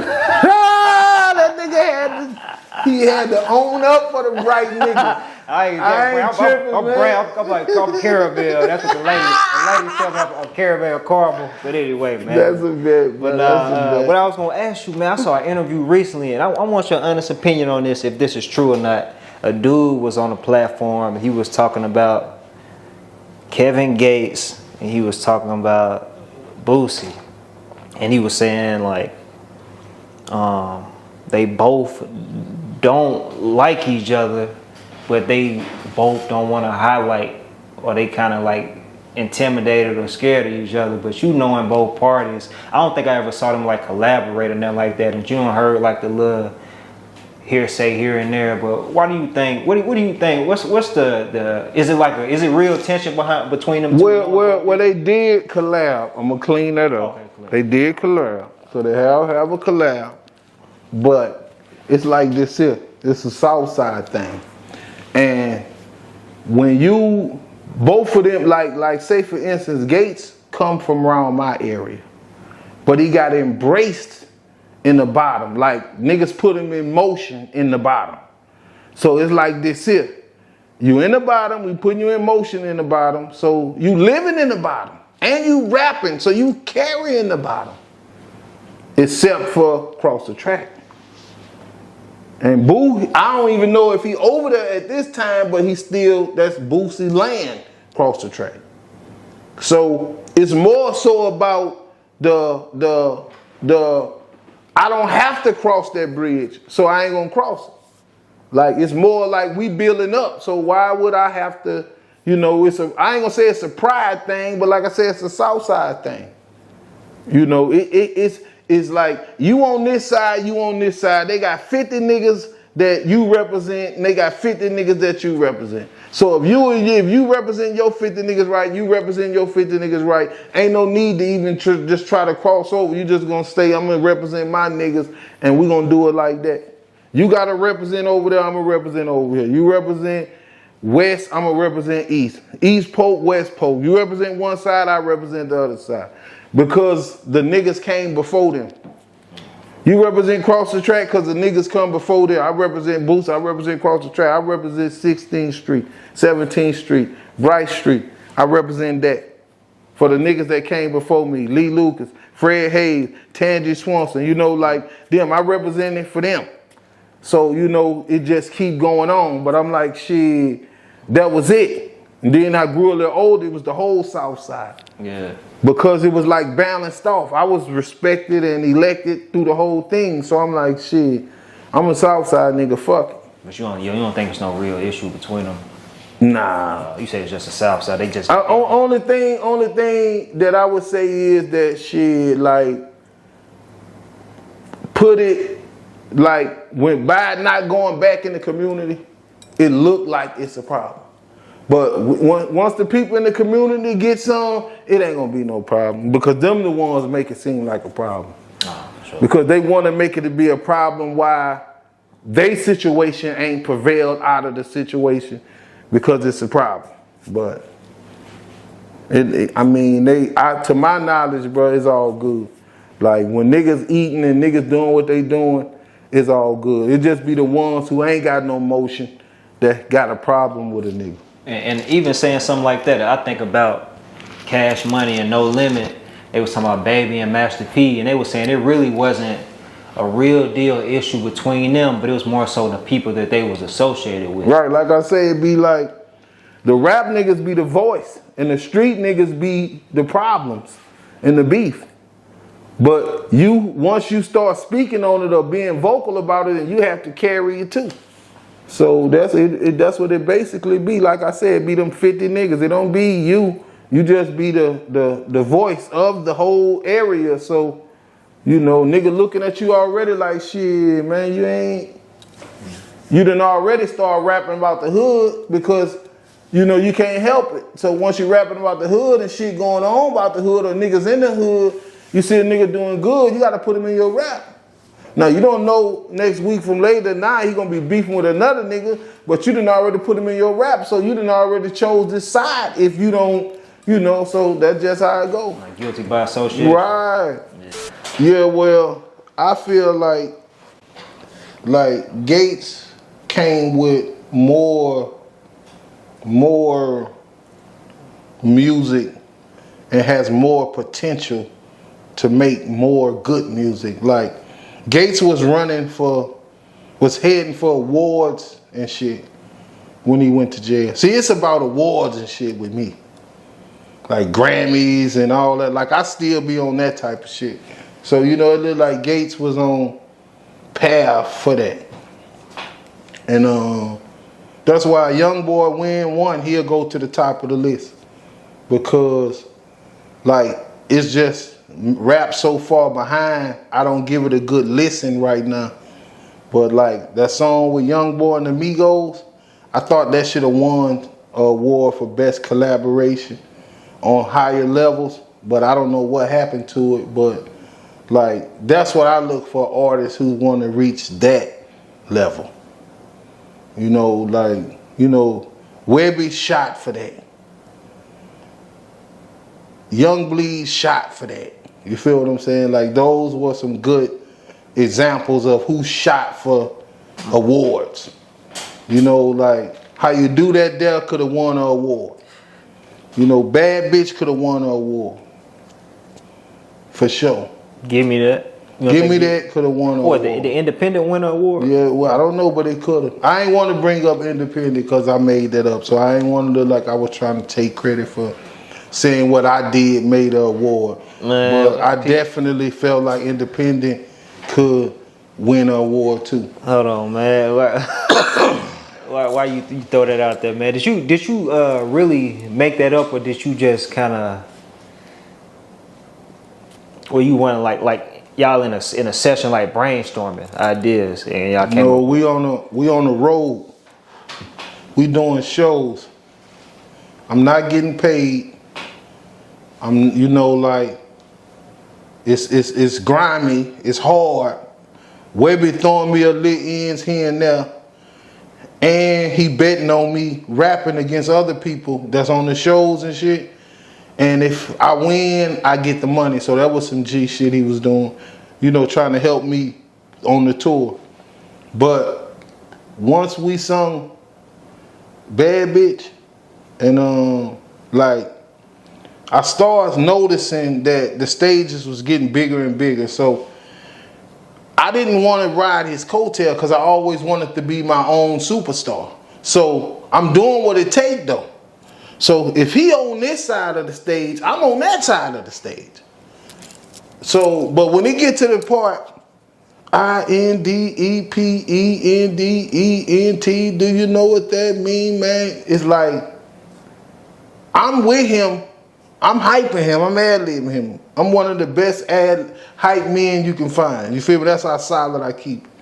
You know, you got Southside Black, anybody rap with me, I'm ad hype man. I don't care if you this small, this tall, known, ain't known what. I know your song, but anyway, in the process of that, I'm noticing that they forget who's saying it. They like that part that much. Like, once we do that part, I got me a few groupies. You feel me? Like, we doing G shit, all that, gangster shit, all that. You know, like, but when we do that song, and I just, INDEPENDENT, do you know what that mean? They like, we love you, big head. So you already know shit, I'm with the original Savage. So, you know, after the show, it's the hotel party, and you know, like, shit, it's up.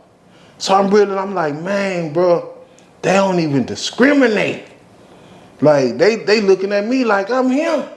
Like, both of these some pretty boy ass niggas. Giving you your flowers. Yeah, so I'm like, shit, man, if that's all it takes, then look, Webbie, look, bro, check this out. When I get back, first I told him, I'm like, look, bro, while we doing it, we still on tour, promo tour. I'm like, say, bro, when I do that part, that shit feel like it's my song. Like, they don't even care, bro. That's some genius shit. How Mouse lined this up, or you lined this up originally.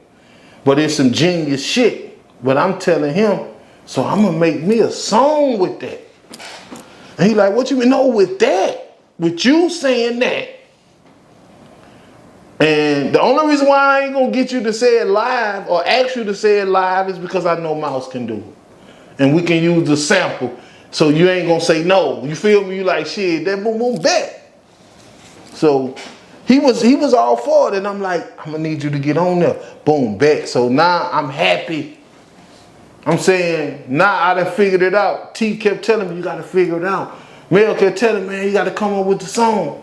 You know, I'm doing song after song, 5 songs a day, and can't come up with the song. So now I done came up with the fucking song. So I'm like, I'm good to go. And I ain't even recorded it yet. I'm just done relaxed.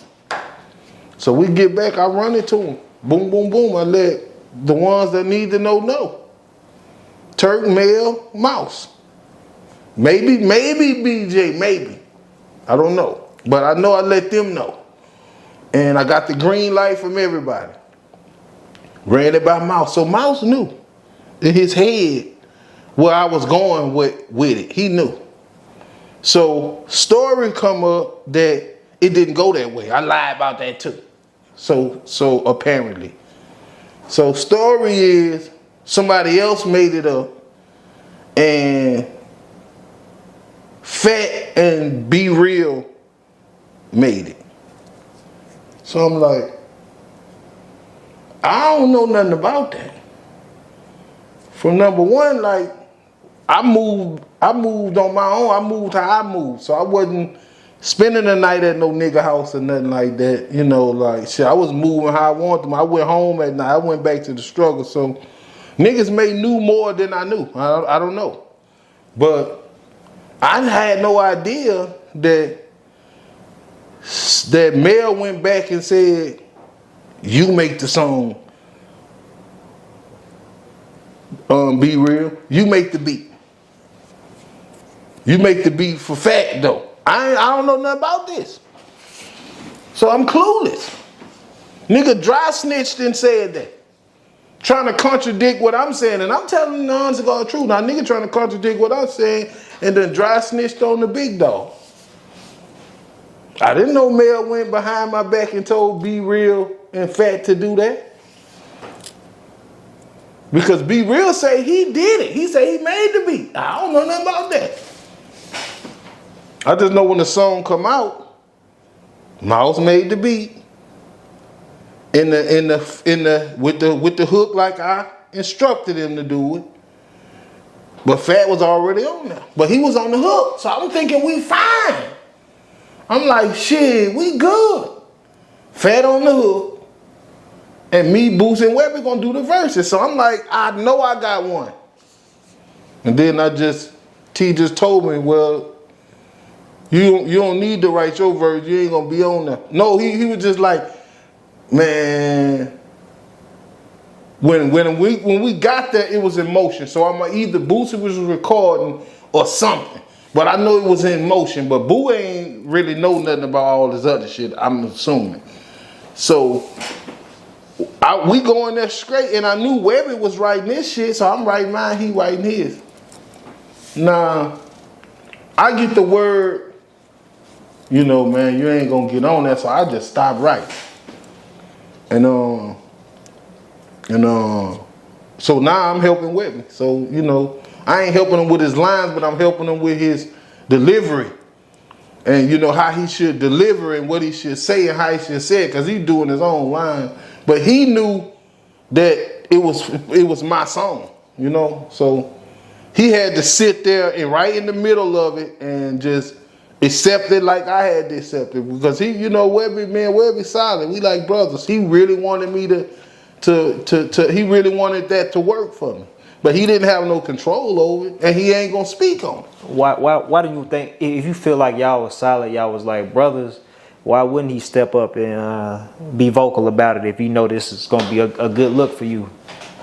Because a brother relationship and a son-father relationship is different.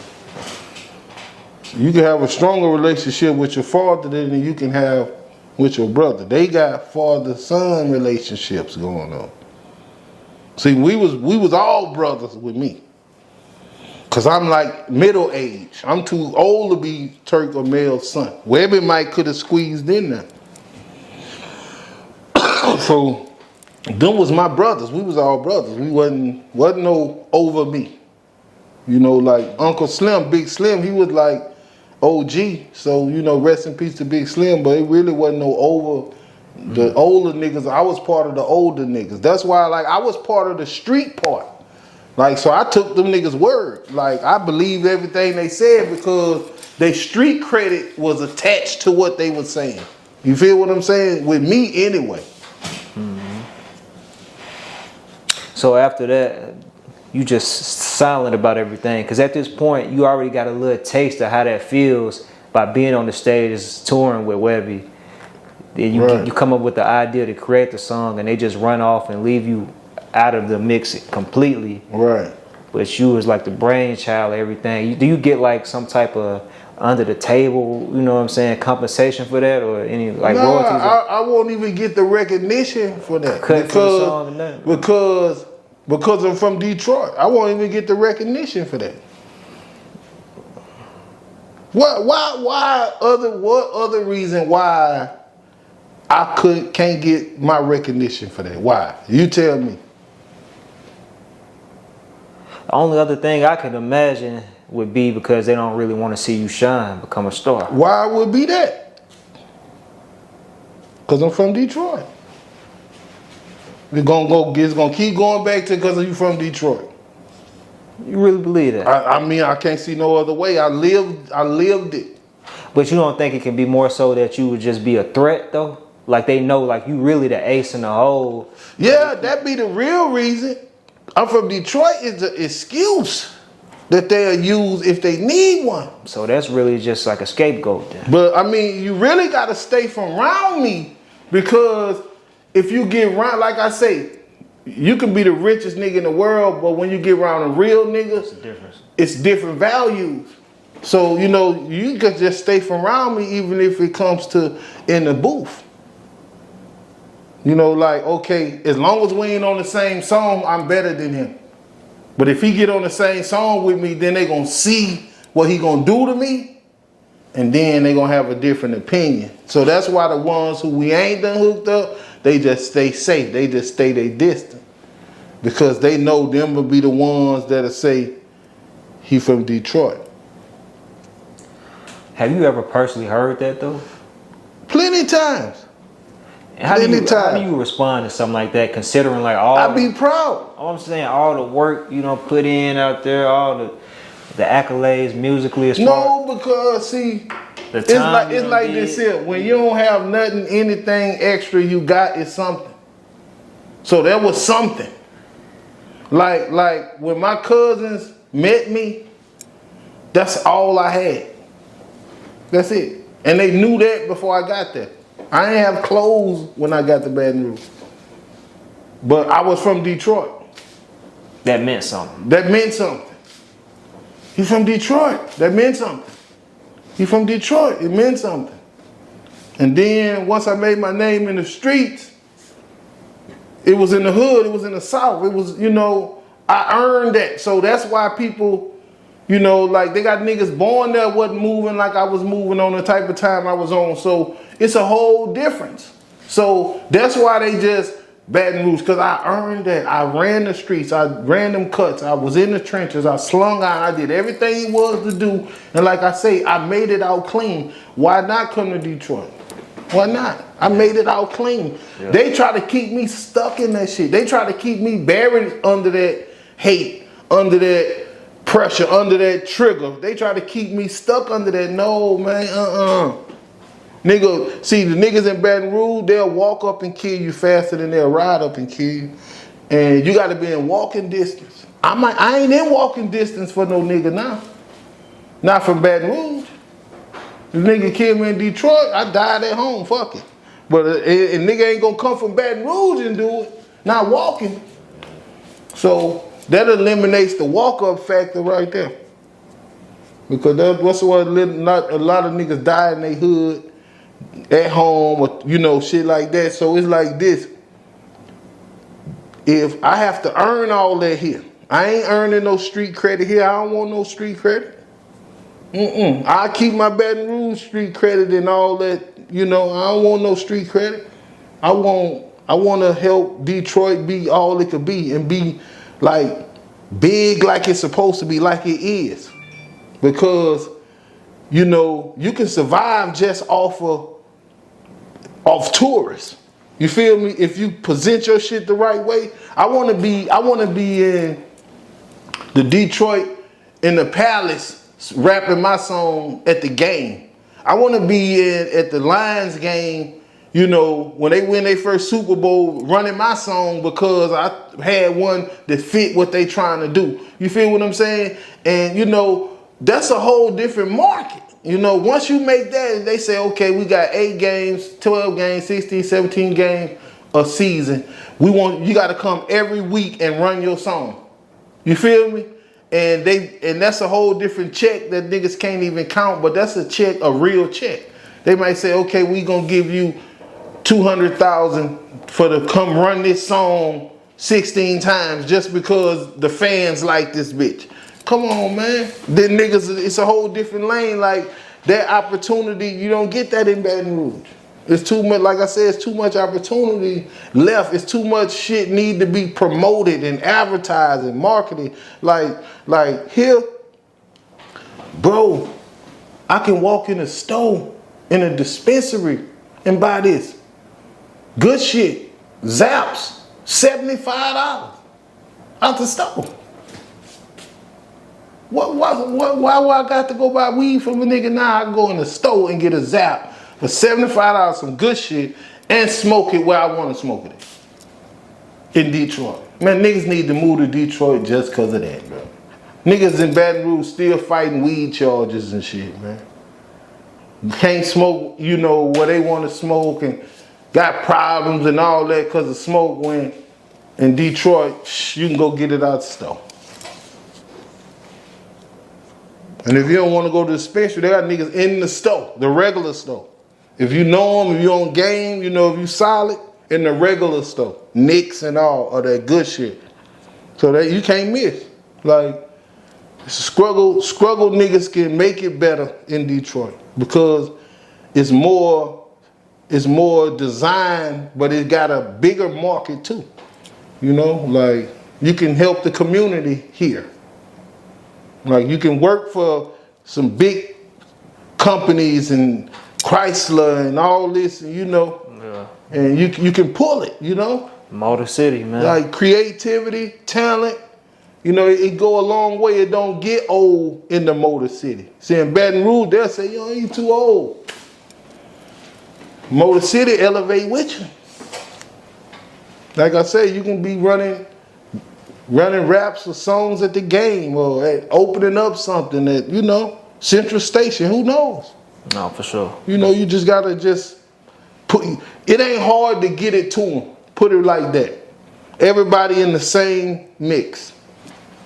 It's a city of hustlers, man, and not just on a legal way, but just like a city of people. Right, like if you tapped in when you came in, you probably saw nothing but Jewish people outside. Next door, down the street, round the corner, number of Jewish people. So it's like, okay, cool. You can. I'm in Detroit from Baton Rouge, where they got Mexicans and all this other shit going on. It's nice, good to know, you know, my people. But you come up here, it's a whole different vibe. They don't got cats and dogs, they got deers and rabbits and shit running around. We was talking about the black squirrels. Yeah, black squirrels running around and shit. They don't got that down there, man. It's a whole different vibe. The air different. You know, we ain't even got chemicals in the air. I don't know about that one. You know, they got all them plants. Yeah, but it's just like some kind of way by being way up so high. That's how you. That's what it's different. The clouds a lot closer. They absorb a lot easier or something, man. I don't know, man. The only thing you ain't hear when it's snowing though, it'll get kind of rough, man. But they still driving through that snow. Definitely. I done been here a couple times when it done came down, dog. Like around January, February. Right. It can get a little. I just think long as you got some money around January and February, you all right. Yeah, you straight. Yeah, nah. I mess with Detroit though. You can hibernate. Yeah. I like the snow. Man. If I got heat, I ain't got no problem with the snow. No, for sure. For sure. Man, I want to ask you this. When you was talking about that session with, you said Fat was in there. You said Webbie was already in the, or you said Boosie. You said Boosie was already laying his verse, but he wasn't familiar with just the backstory of how the song came about. You know. Yeah, like I never told him. That's what I'm saying. But you said, so Fat was in there. No, Fat was already on there. Oh, he was on the hook. My bad. The hook was playing, like we was able to hear the hook to write the verses. Yeah, man. When you I asked you about it the last time, that got a great response. But I was thinking though, man, like you said, you was kind of tapped in with him to the end, and how he was in the process of building his own foundation because he didn't want to have that held over his head that he was the son. You know what I'm saying? Right. It was a mill. With Treal, kind of you know, building his own thing, doing his own thing. But do you got like a untold little Fat story that you can share for the viewers, man? Like as far as like a time when y'all was on Trill together. Man, bro, like I don't know, bro, cause Fat was young, you know, and Fat knew me. He knew my life. He knew my lifestyle. You know, he knew my family. I knew his family. So, you know, it really wasn't nothing. Like we got more street history than rap history. Rap history, it was just all about success. Like maybe sometime he'll buy something and act like he don't like it to give it to me, cause he know I can fit it, and we was moving around, and you know, or he might say, "You got paid for that show?" And I might say no, and then he'd be like, "I'll be back," and then when he come back, he might throw me something, you know, and I'm like, you know, it was motivating, you know. He was like, just hang in there, you know, but at the same time, he looking at it like, I know they put me in your position, I know they did, and it ain't on me. It's just the fact that, you know, we in the same hood, we from the same hood, and that's my father.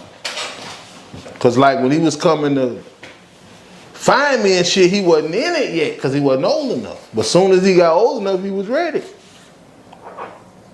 And they probably ain't know he was that ready until they start, oh, this nigga ready. Shit, well, we could put Big Head behind him too then. When you say y'all got more street history than rap history, what do you mean by that? Like, what's the street aspect of everything? Since he gone now, so. Like, well, say, for instance, I knew his mom and his mom and the rest of their family. And it just went like that, you know? His mom took care of him. She did what she could to take care of him. I didn't know that Mel was his dad. I didn't even know Mel. Like I said, I knew him fat his whole life. And you know, like he wasn't, you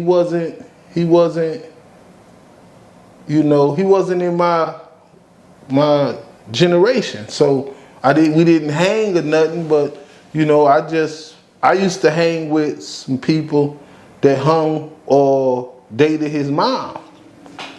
So, you know, and by me being close to his family, you know, I always seen them. You know, I used to buy plates from his grandmother. Yeah. No, for sure, man. What do you think when people say, I've heard this a couple of times, like, young boy, that style is like influenced by Lil Fat. And like Lil Fat, he could have been on the verge. I don't want to put words. Like he could have been a real deal superstar if he didn't get taken out. So it's like a 2-part question. Man, bro. Like it's some DNA of his. When you rock the crowd, bro, like it's a whole different vibe. And like, so I don't know, but some songs it just be some music. You know, Young Boy, he the one who showed that it's nothing particular. It just be you. You just the nigga. Because all his shit will be fire. You let the wrong person tell it. And that's how it kind of was with like Fat. Like he couldn't miss. Like when you can't miss, for some reason you can't miss. And that's what both of them had in common, what have in common. Like Fat couldn't miss. Young Boy can't miss.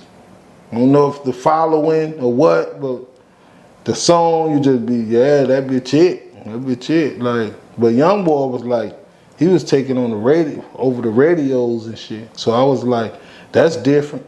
Because Baton Rouge had said, fuck the radio. But I was like, yeah, this something different. This nigga just taking over the radio and shit like that, the internet and boom, boom, boom. And, you know, like shit. But like, I'm cool with his family, the older ones. So, you know, it's like one call away. You know what I'm saying? Like, I just call the ones that I know in my generation. And from there, damn. Even from they that. link to him.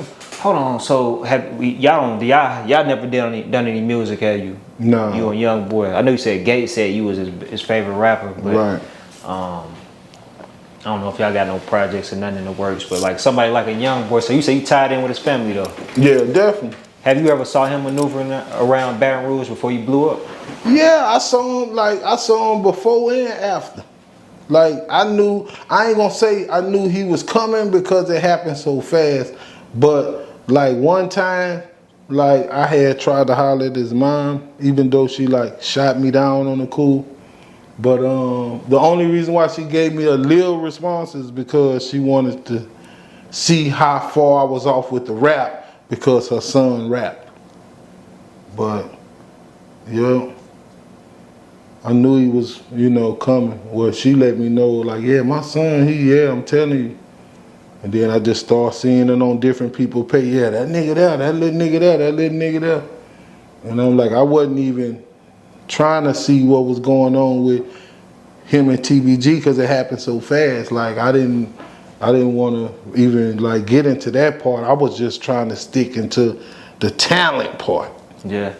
And I'm like, well, you know, like, I can't say who's wrong or right when everybody taking shots. It's just that like you just listen to it and you just okay, that was a good song. That was a good song. Okay, I ain't gonna listen to that one. I'm gonna doubt that bitch that was jamming. That bitch they on the radio. Like that's when you separate yourself from the beef and all that when you get to the radio and videos and all that. But then niggas start doing it in the videos and shit. I'm like, man, that shit crazy. I'm like, fuck it, man. It's just the process. Like anybody that's making money off it and taking care of their family, I applaud them. But anybody that's not, I just wish they wouldn't do it. Yeah. Like, and ain't no need in, see when you talk that gangster shit and that killing shit and all that and you be involved in that shit, you gotta hurry up and make it fast. You gotta separate yourself from the bullshit fast. Now the bullshit could still be going on, but you gotta be able to separate yourself from it and still know how to provide and make money and move around and move right. And just think, you shoot a nigga and you make a song, a nigga book you just to get that shot back if your value ain't up with the music. If you ain't worth but a band with the music, but you worth 20 or 30 in the streets because of some shit you done did, how easy you think it's gonna be to get you? Nigga gonna book you. Nigga tell you come to a party, $500, you come, cause you ain't making no rap money, you just throwing rap disses.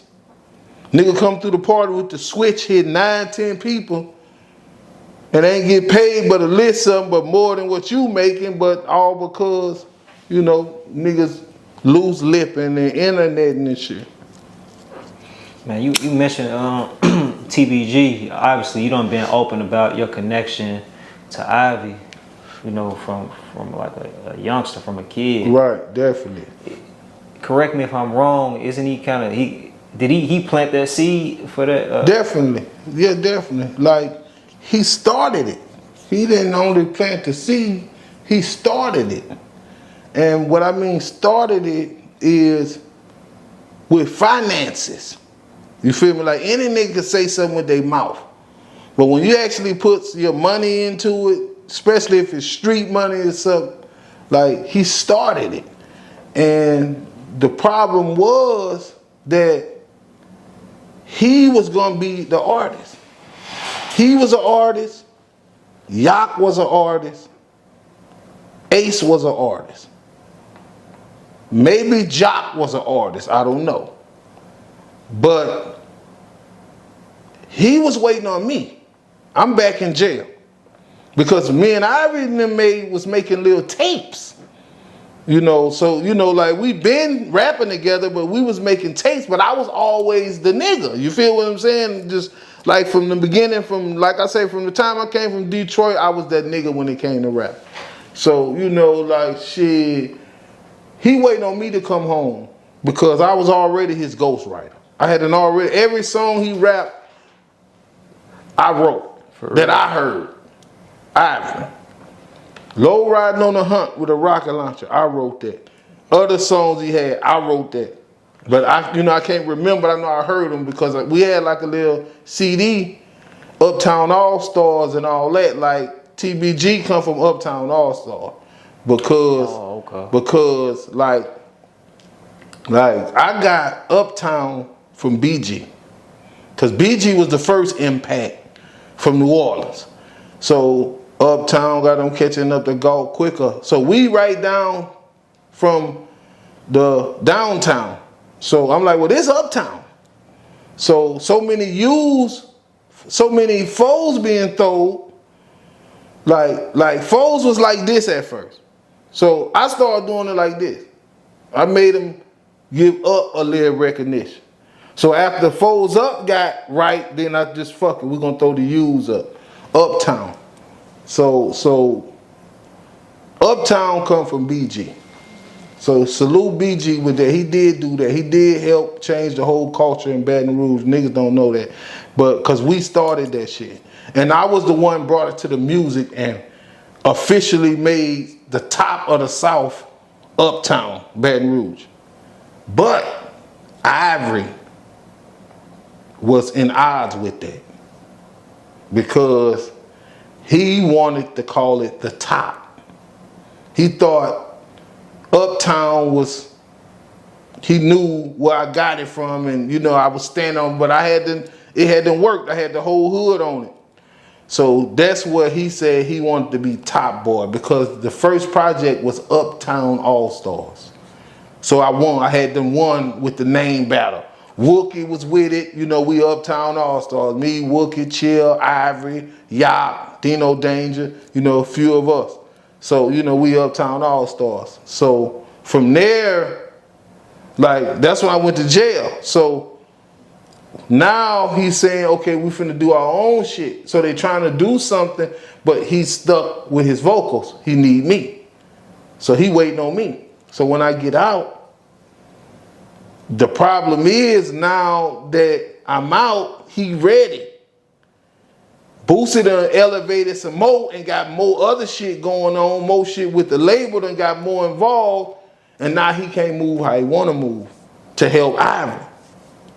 So now the situation is on hold.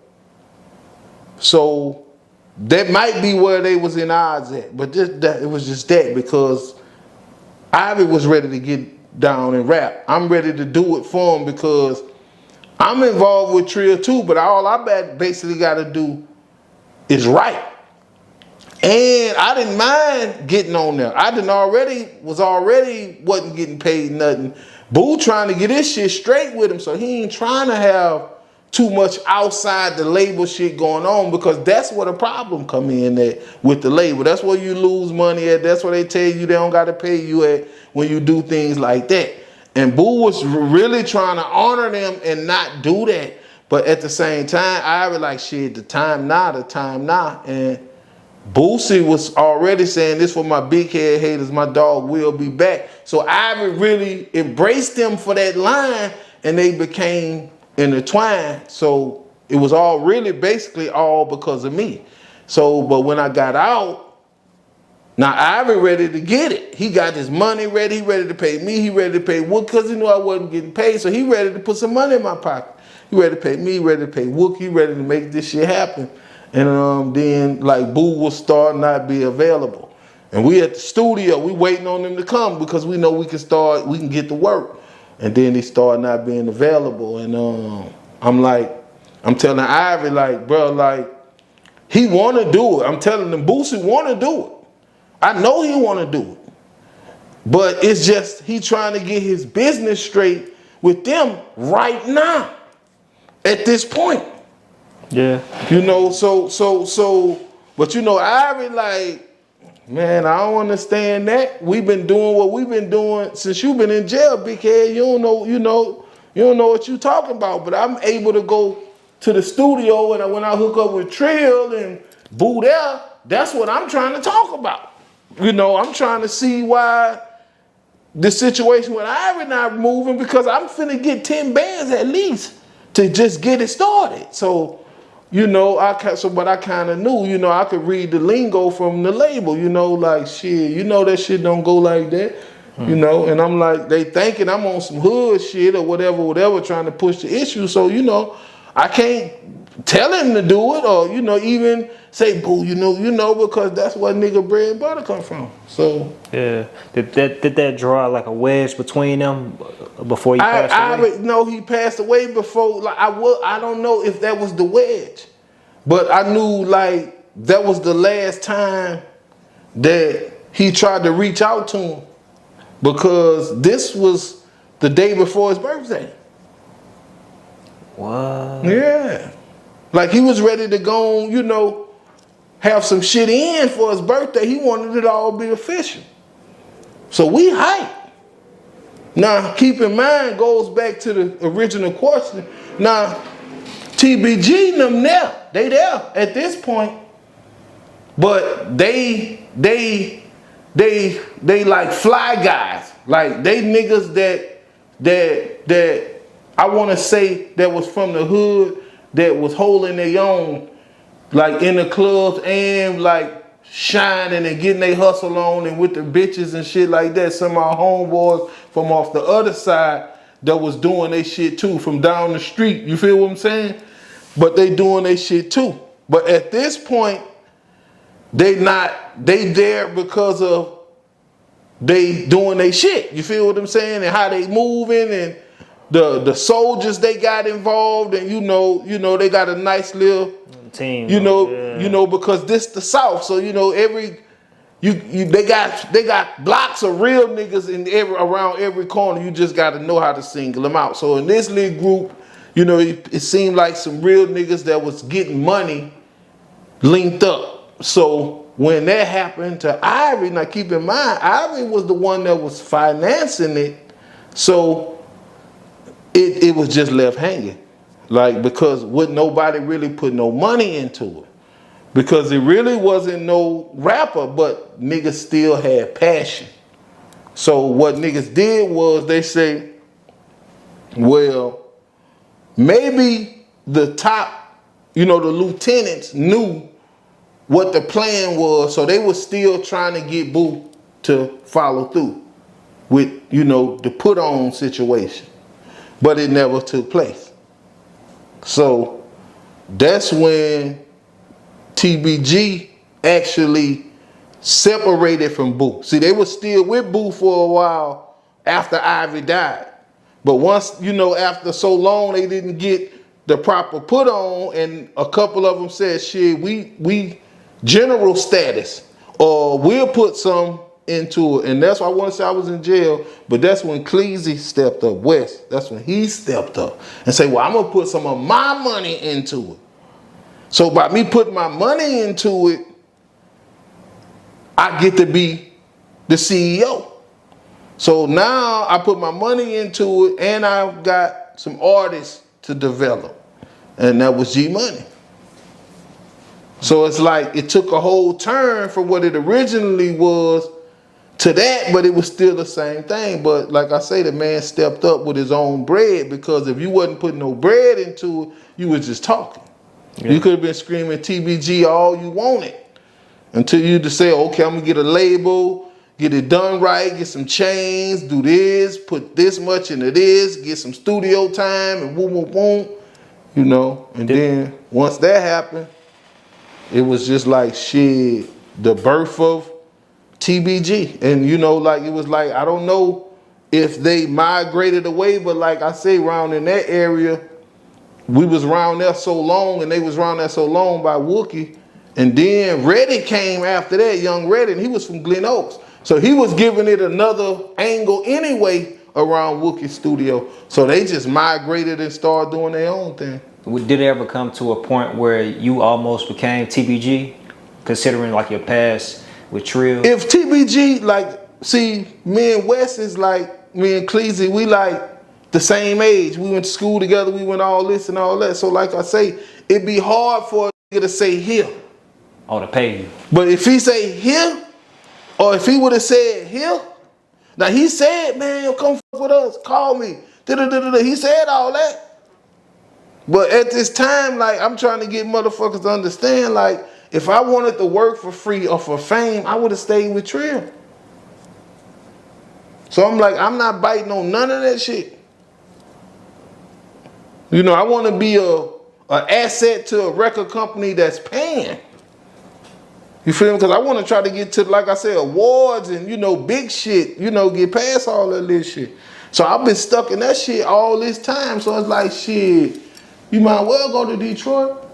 You've been stuck in this shit all this time, and you still stuck in it. Man. At least if you go home to Detroit, you ain't stuck in that shit no more. Yeah. You know, and it's like, shit, I love the city. I love helping people, but when you do all you can do, and shit, you all you got, man, you gotta move around, man. And like I say, Detroit been good so far. It been good. How you been up here for a couple of months now? Mm-hmm. You mentioned the name, man. Did you have a personal relationship? I know he's a lot younger, like you said, like with Fredo Bang, a young boy, a fat G Money. Did you ever have any interactions? No, I never even met him, I don't believe. Because if I, like, say for instance, if I did run across him, he was sitting back where he was sitting back at, and I was sitting back where I was sitting back at. Like, we didn't, like, I see, like I say, they have people in that crew that I got real love and respect for.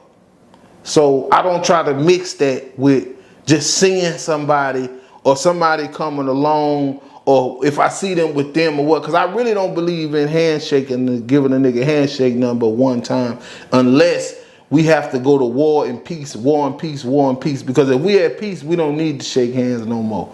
But certain niggas, like I see, like I know, been through it, you know, solid niggas, you know, that, you know, real Southside niggas, I honor them, I see them, you know, like I extinguish the difference between you and him and him.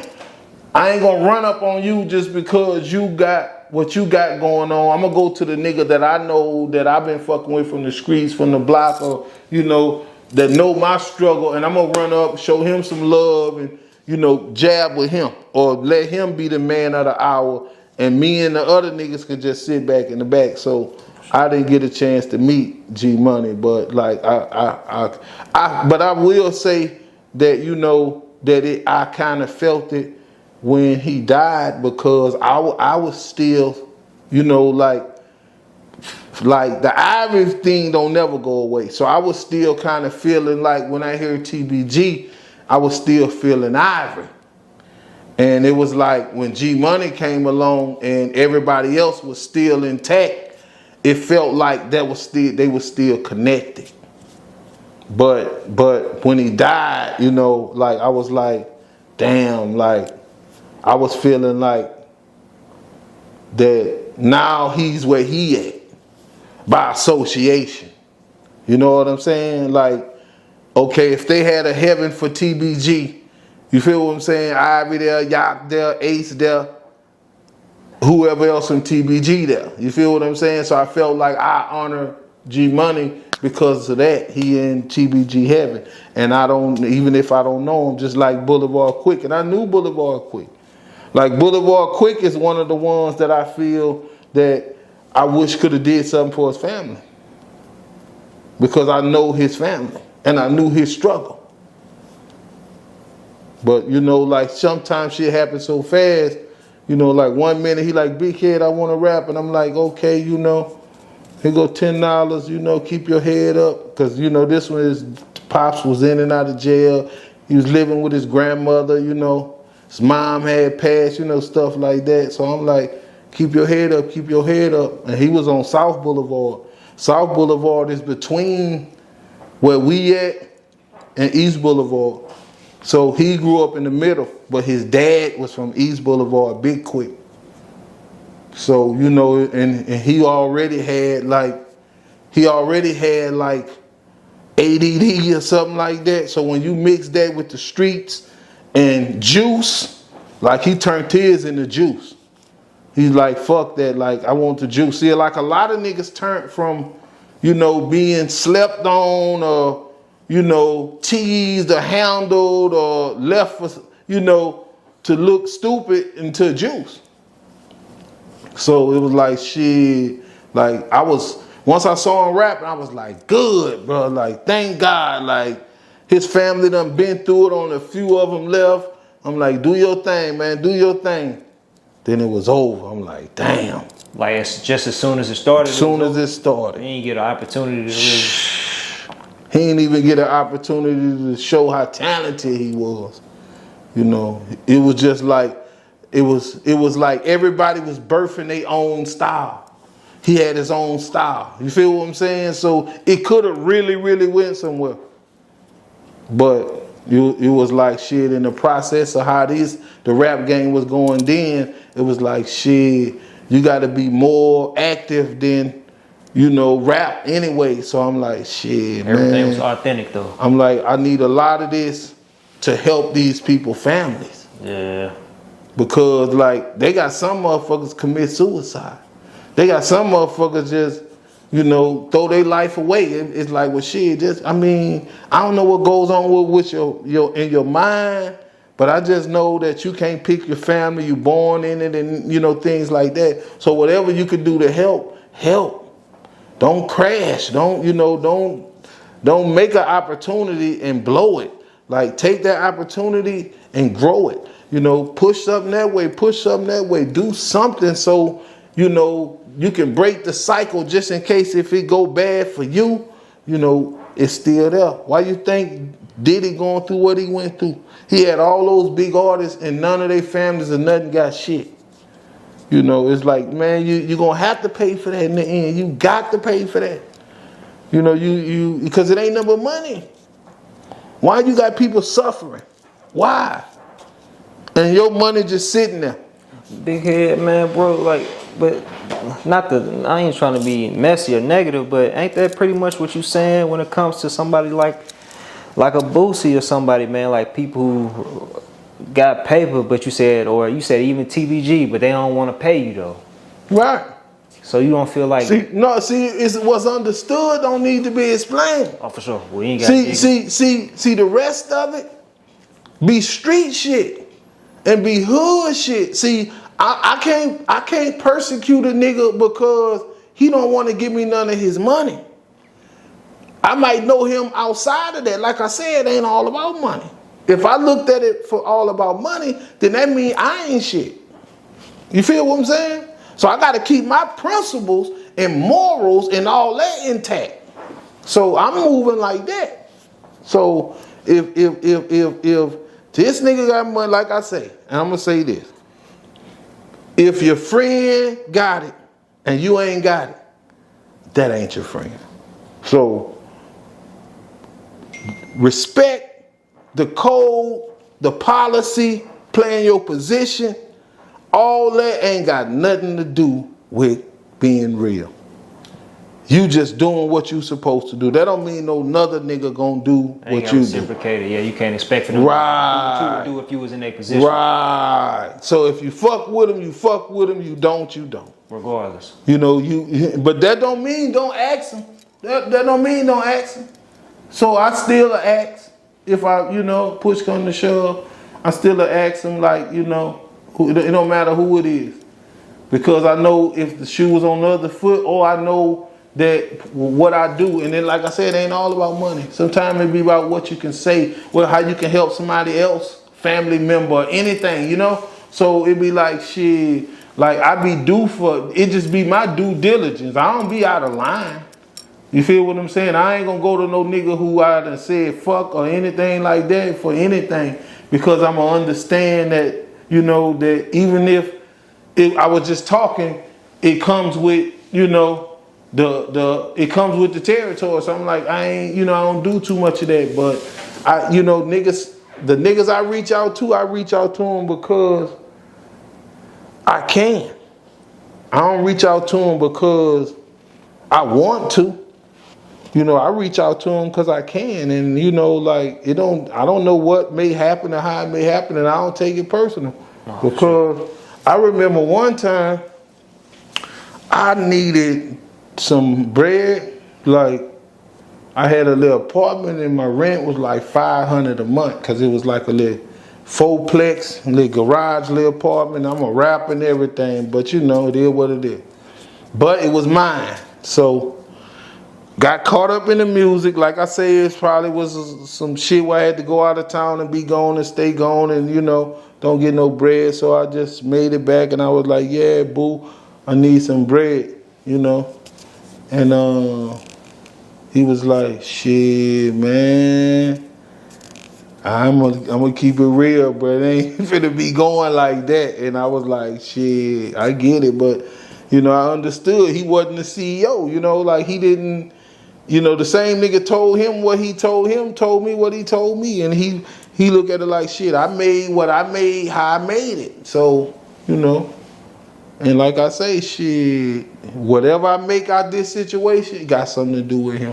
Oh, for sure. I feel like every interview, every song, every something, not songs, because some of them people just don't even know about that. They just get on the internet and hear it and see what's going on and like it, and that's good. But a lot of it I owe to Boosie, you heard me? Some to Webbie, but a lot to Boosie. Oh, so for sure. that I have to, you know, like that just come with being honorable and real. You know, like in the streets, I owe a lot to Lee Lucas because he didn't have to do a whole lot. It's just that when he did it and how he did it, and he did it from the kindness of his heart or the realness of his character. He didn't have pics. Like, you know, like when you got fly shit and you a fly nigga, you don't need no, you know, no off-brand nigga with you, but you choose to pick niggas like me up. And, you know, ride me around and, you know, take me to the gambling shack and let me meet all the other legends from other hoods and shit like that. And, you know, so, you know, that, and that shit meant something because, like, I was walking and niggas was respecting me. Niggas was driving, respecting me, and I was walking. You know, like, I go to the club, 16, get in. You know, all the other niggas, they still got years and years before they could go to the club, you know. And it's just all because, like, when I was 11 and 12, I was on the scene. You know, like, I'm with a nigga, I'm in a drug house, or I'm riding with killers, or, you know, whatever, because it wasn't nothing else to do. So it's like, shit, that nigga made a name like that. And it was like, wasn't no Detroit attached to making that name because nobody knew me at all. So once I made a name for myself, a motherfucker started hating and shit like that, that's when they threw the Detroit back out there. At first, it was a special. So they tried to wipe it off. Oh, that nigga from the poor side of South Baton Rouge, that nigga from Blvd. That nigga ain't from no fucking Detroit, because Detroit sound great. You know, down there when you got the Lions, the Tigers, you know, the Pistons, the Red Wings, you got the Wolverines, you got all this other wonderful stuff going on. So Detroit sound great down there. So they was like, okay, the great part, you from South Baton Rouge. But then once the talent and all that started coming out, oh, that nigga from Detroit. The reason to side with another nigga, oh, that nigga from D. When you ain't got nothing else to say, when all your lies don't work, oh, that nigga from Detroit. So I'm like, shit, here I am, Motor City pretty.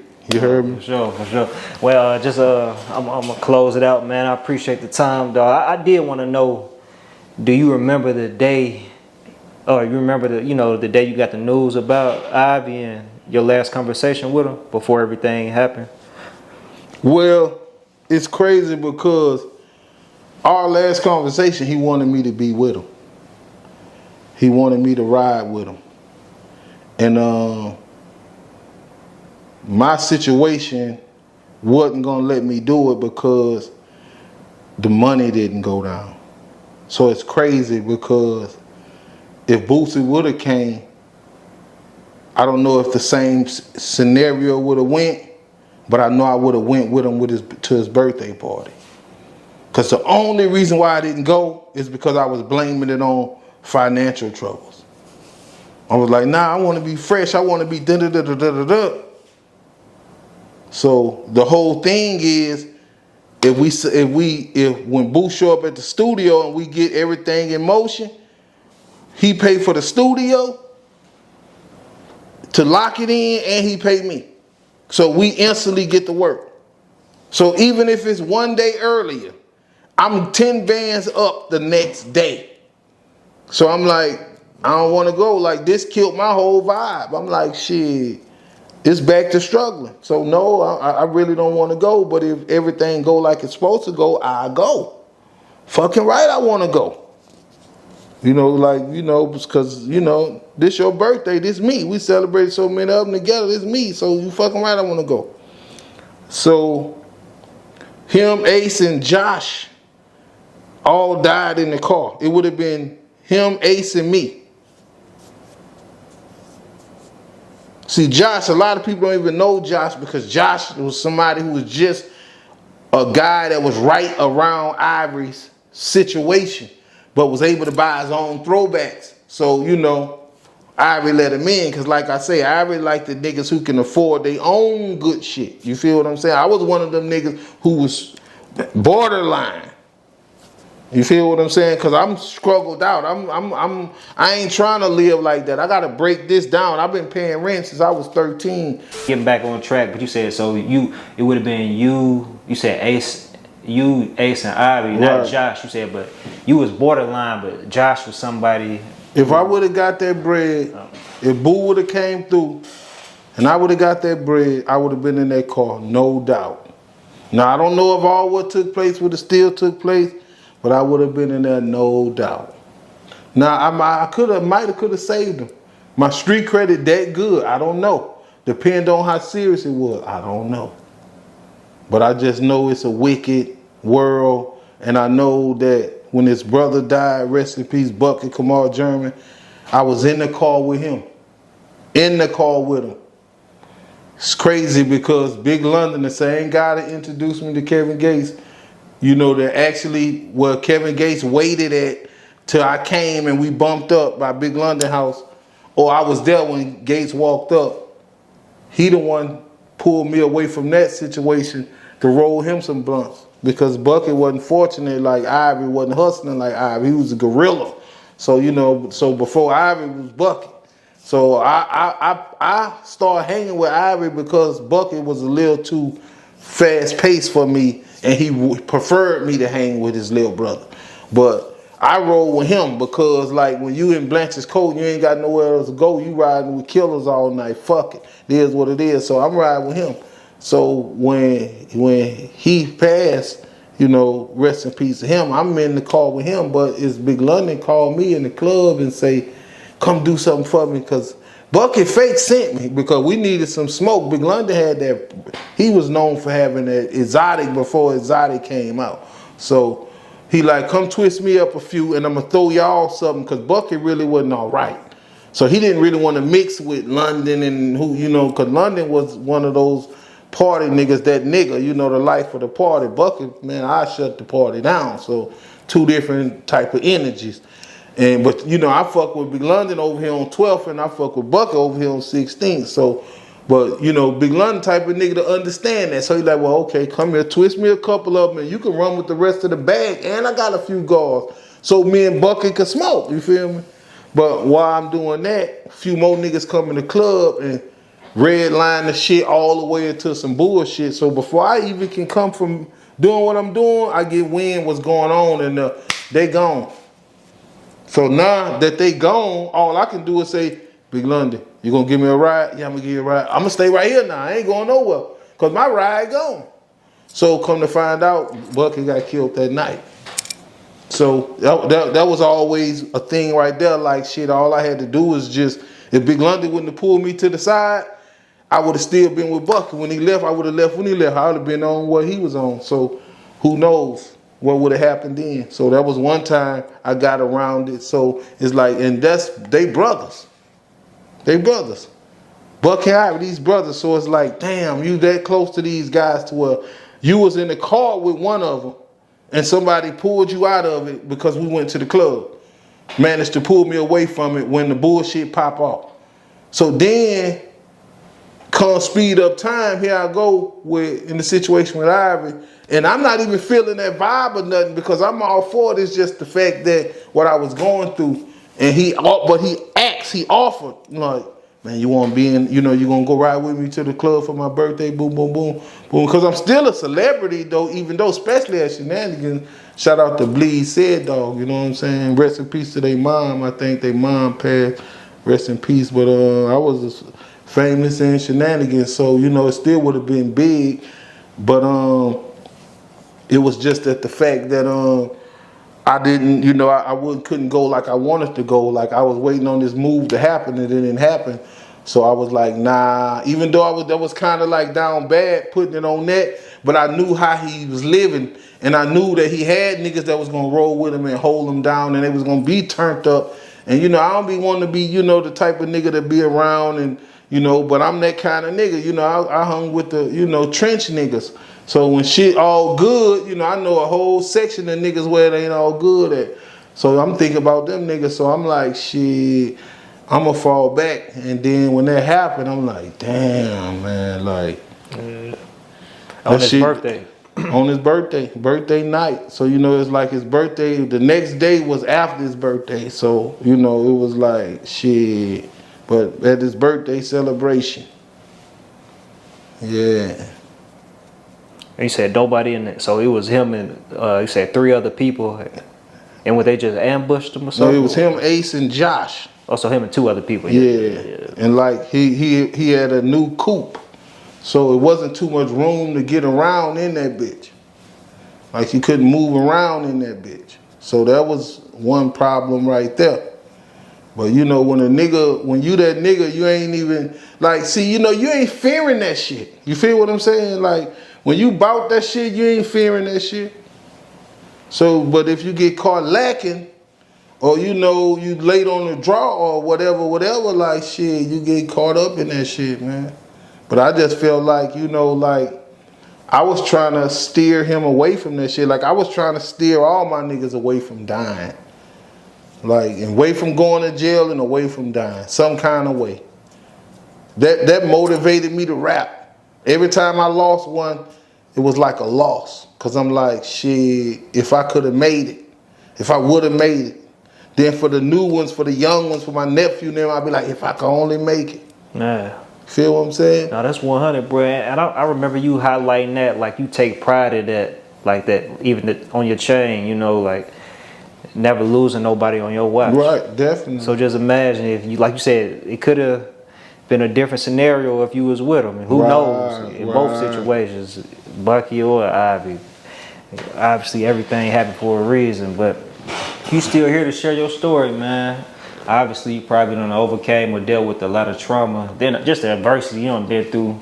Well, that's why I be trying to like mention them and keep their name alive. For sure. Because I am here to tell a story. You know what I'm saying? So sometimes, you know, the story just be because of that. It don't even have no storyline. It just be honoring, keeping it real, or just saying their name because it need to be said. Sometimes I go way across. I might say shout out to Craig Gaines, or, you know, somebody that don't got nothing to do with my hood, or, you know. But I just know it need to be said sometimes. No, that's what. Free Craig Gaines. You know what I'm saying? Man, big head, man. Definitely another dope conversation. You know, any lasting words you wanna let the viewers hear before we sign? Man, I just want y'all to know, bro, like I'm enjoying Detroit. I'm here. You heard me, I love Detroit. Y'all go make sure y'all go check my new album out. It's available now on all platforms. It's called Made in Detroit. Shout out to Paid Low. Shout out to Dirty Red. They featured on that thing. You heard me. Shout out to OTM Detroit. Shout out to everybody that I'm working with in Detroit. Shout out to back home, Baton Rouge. I want y'all to keep following me on Instagram, Facebook, any other thing you see me pop up on, my YouTube channel, all that, man. It's your boy Big Head the Dome Doctor, coming to you as a humble soul,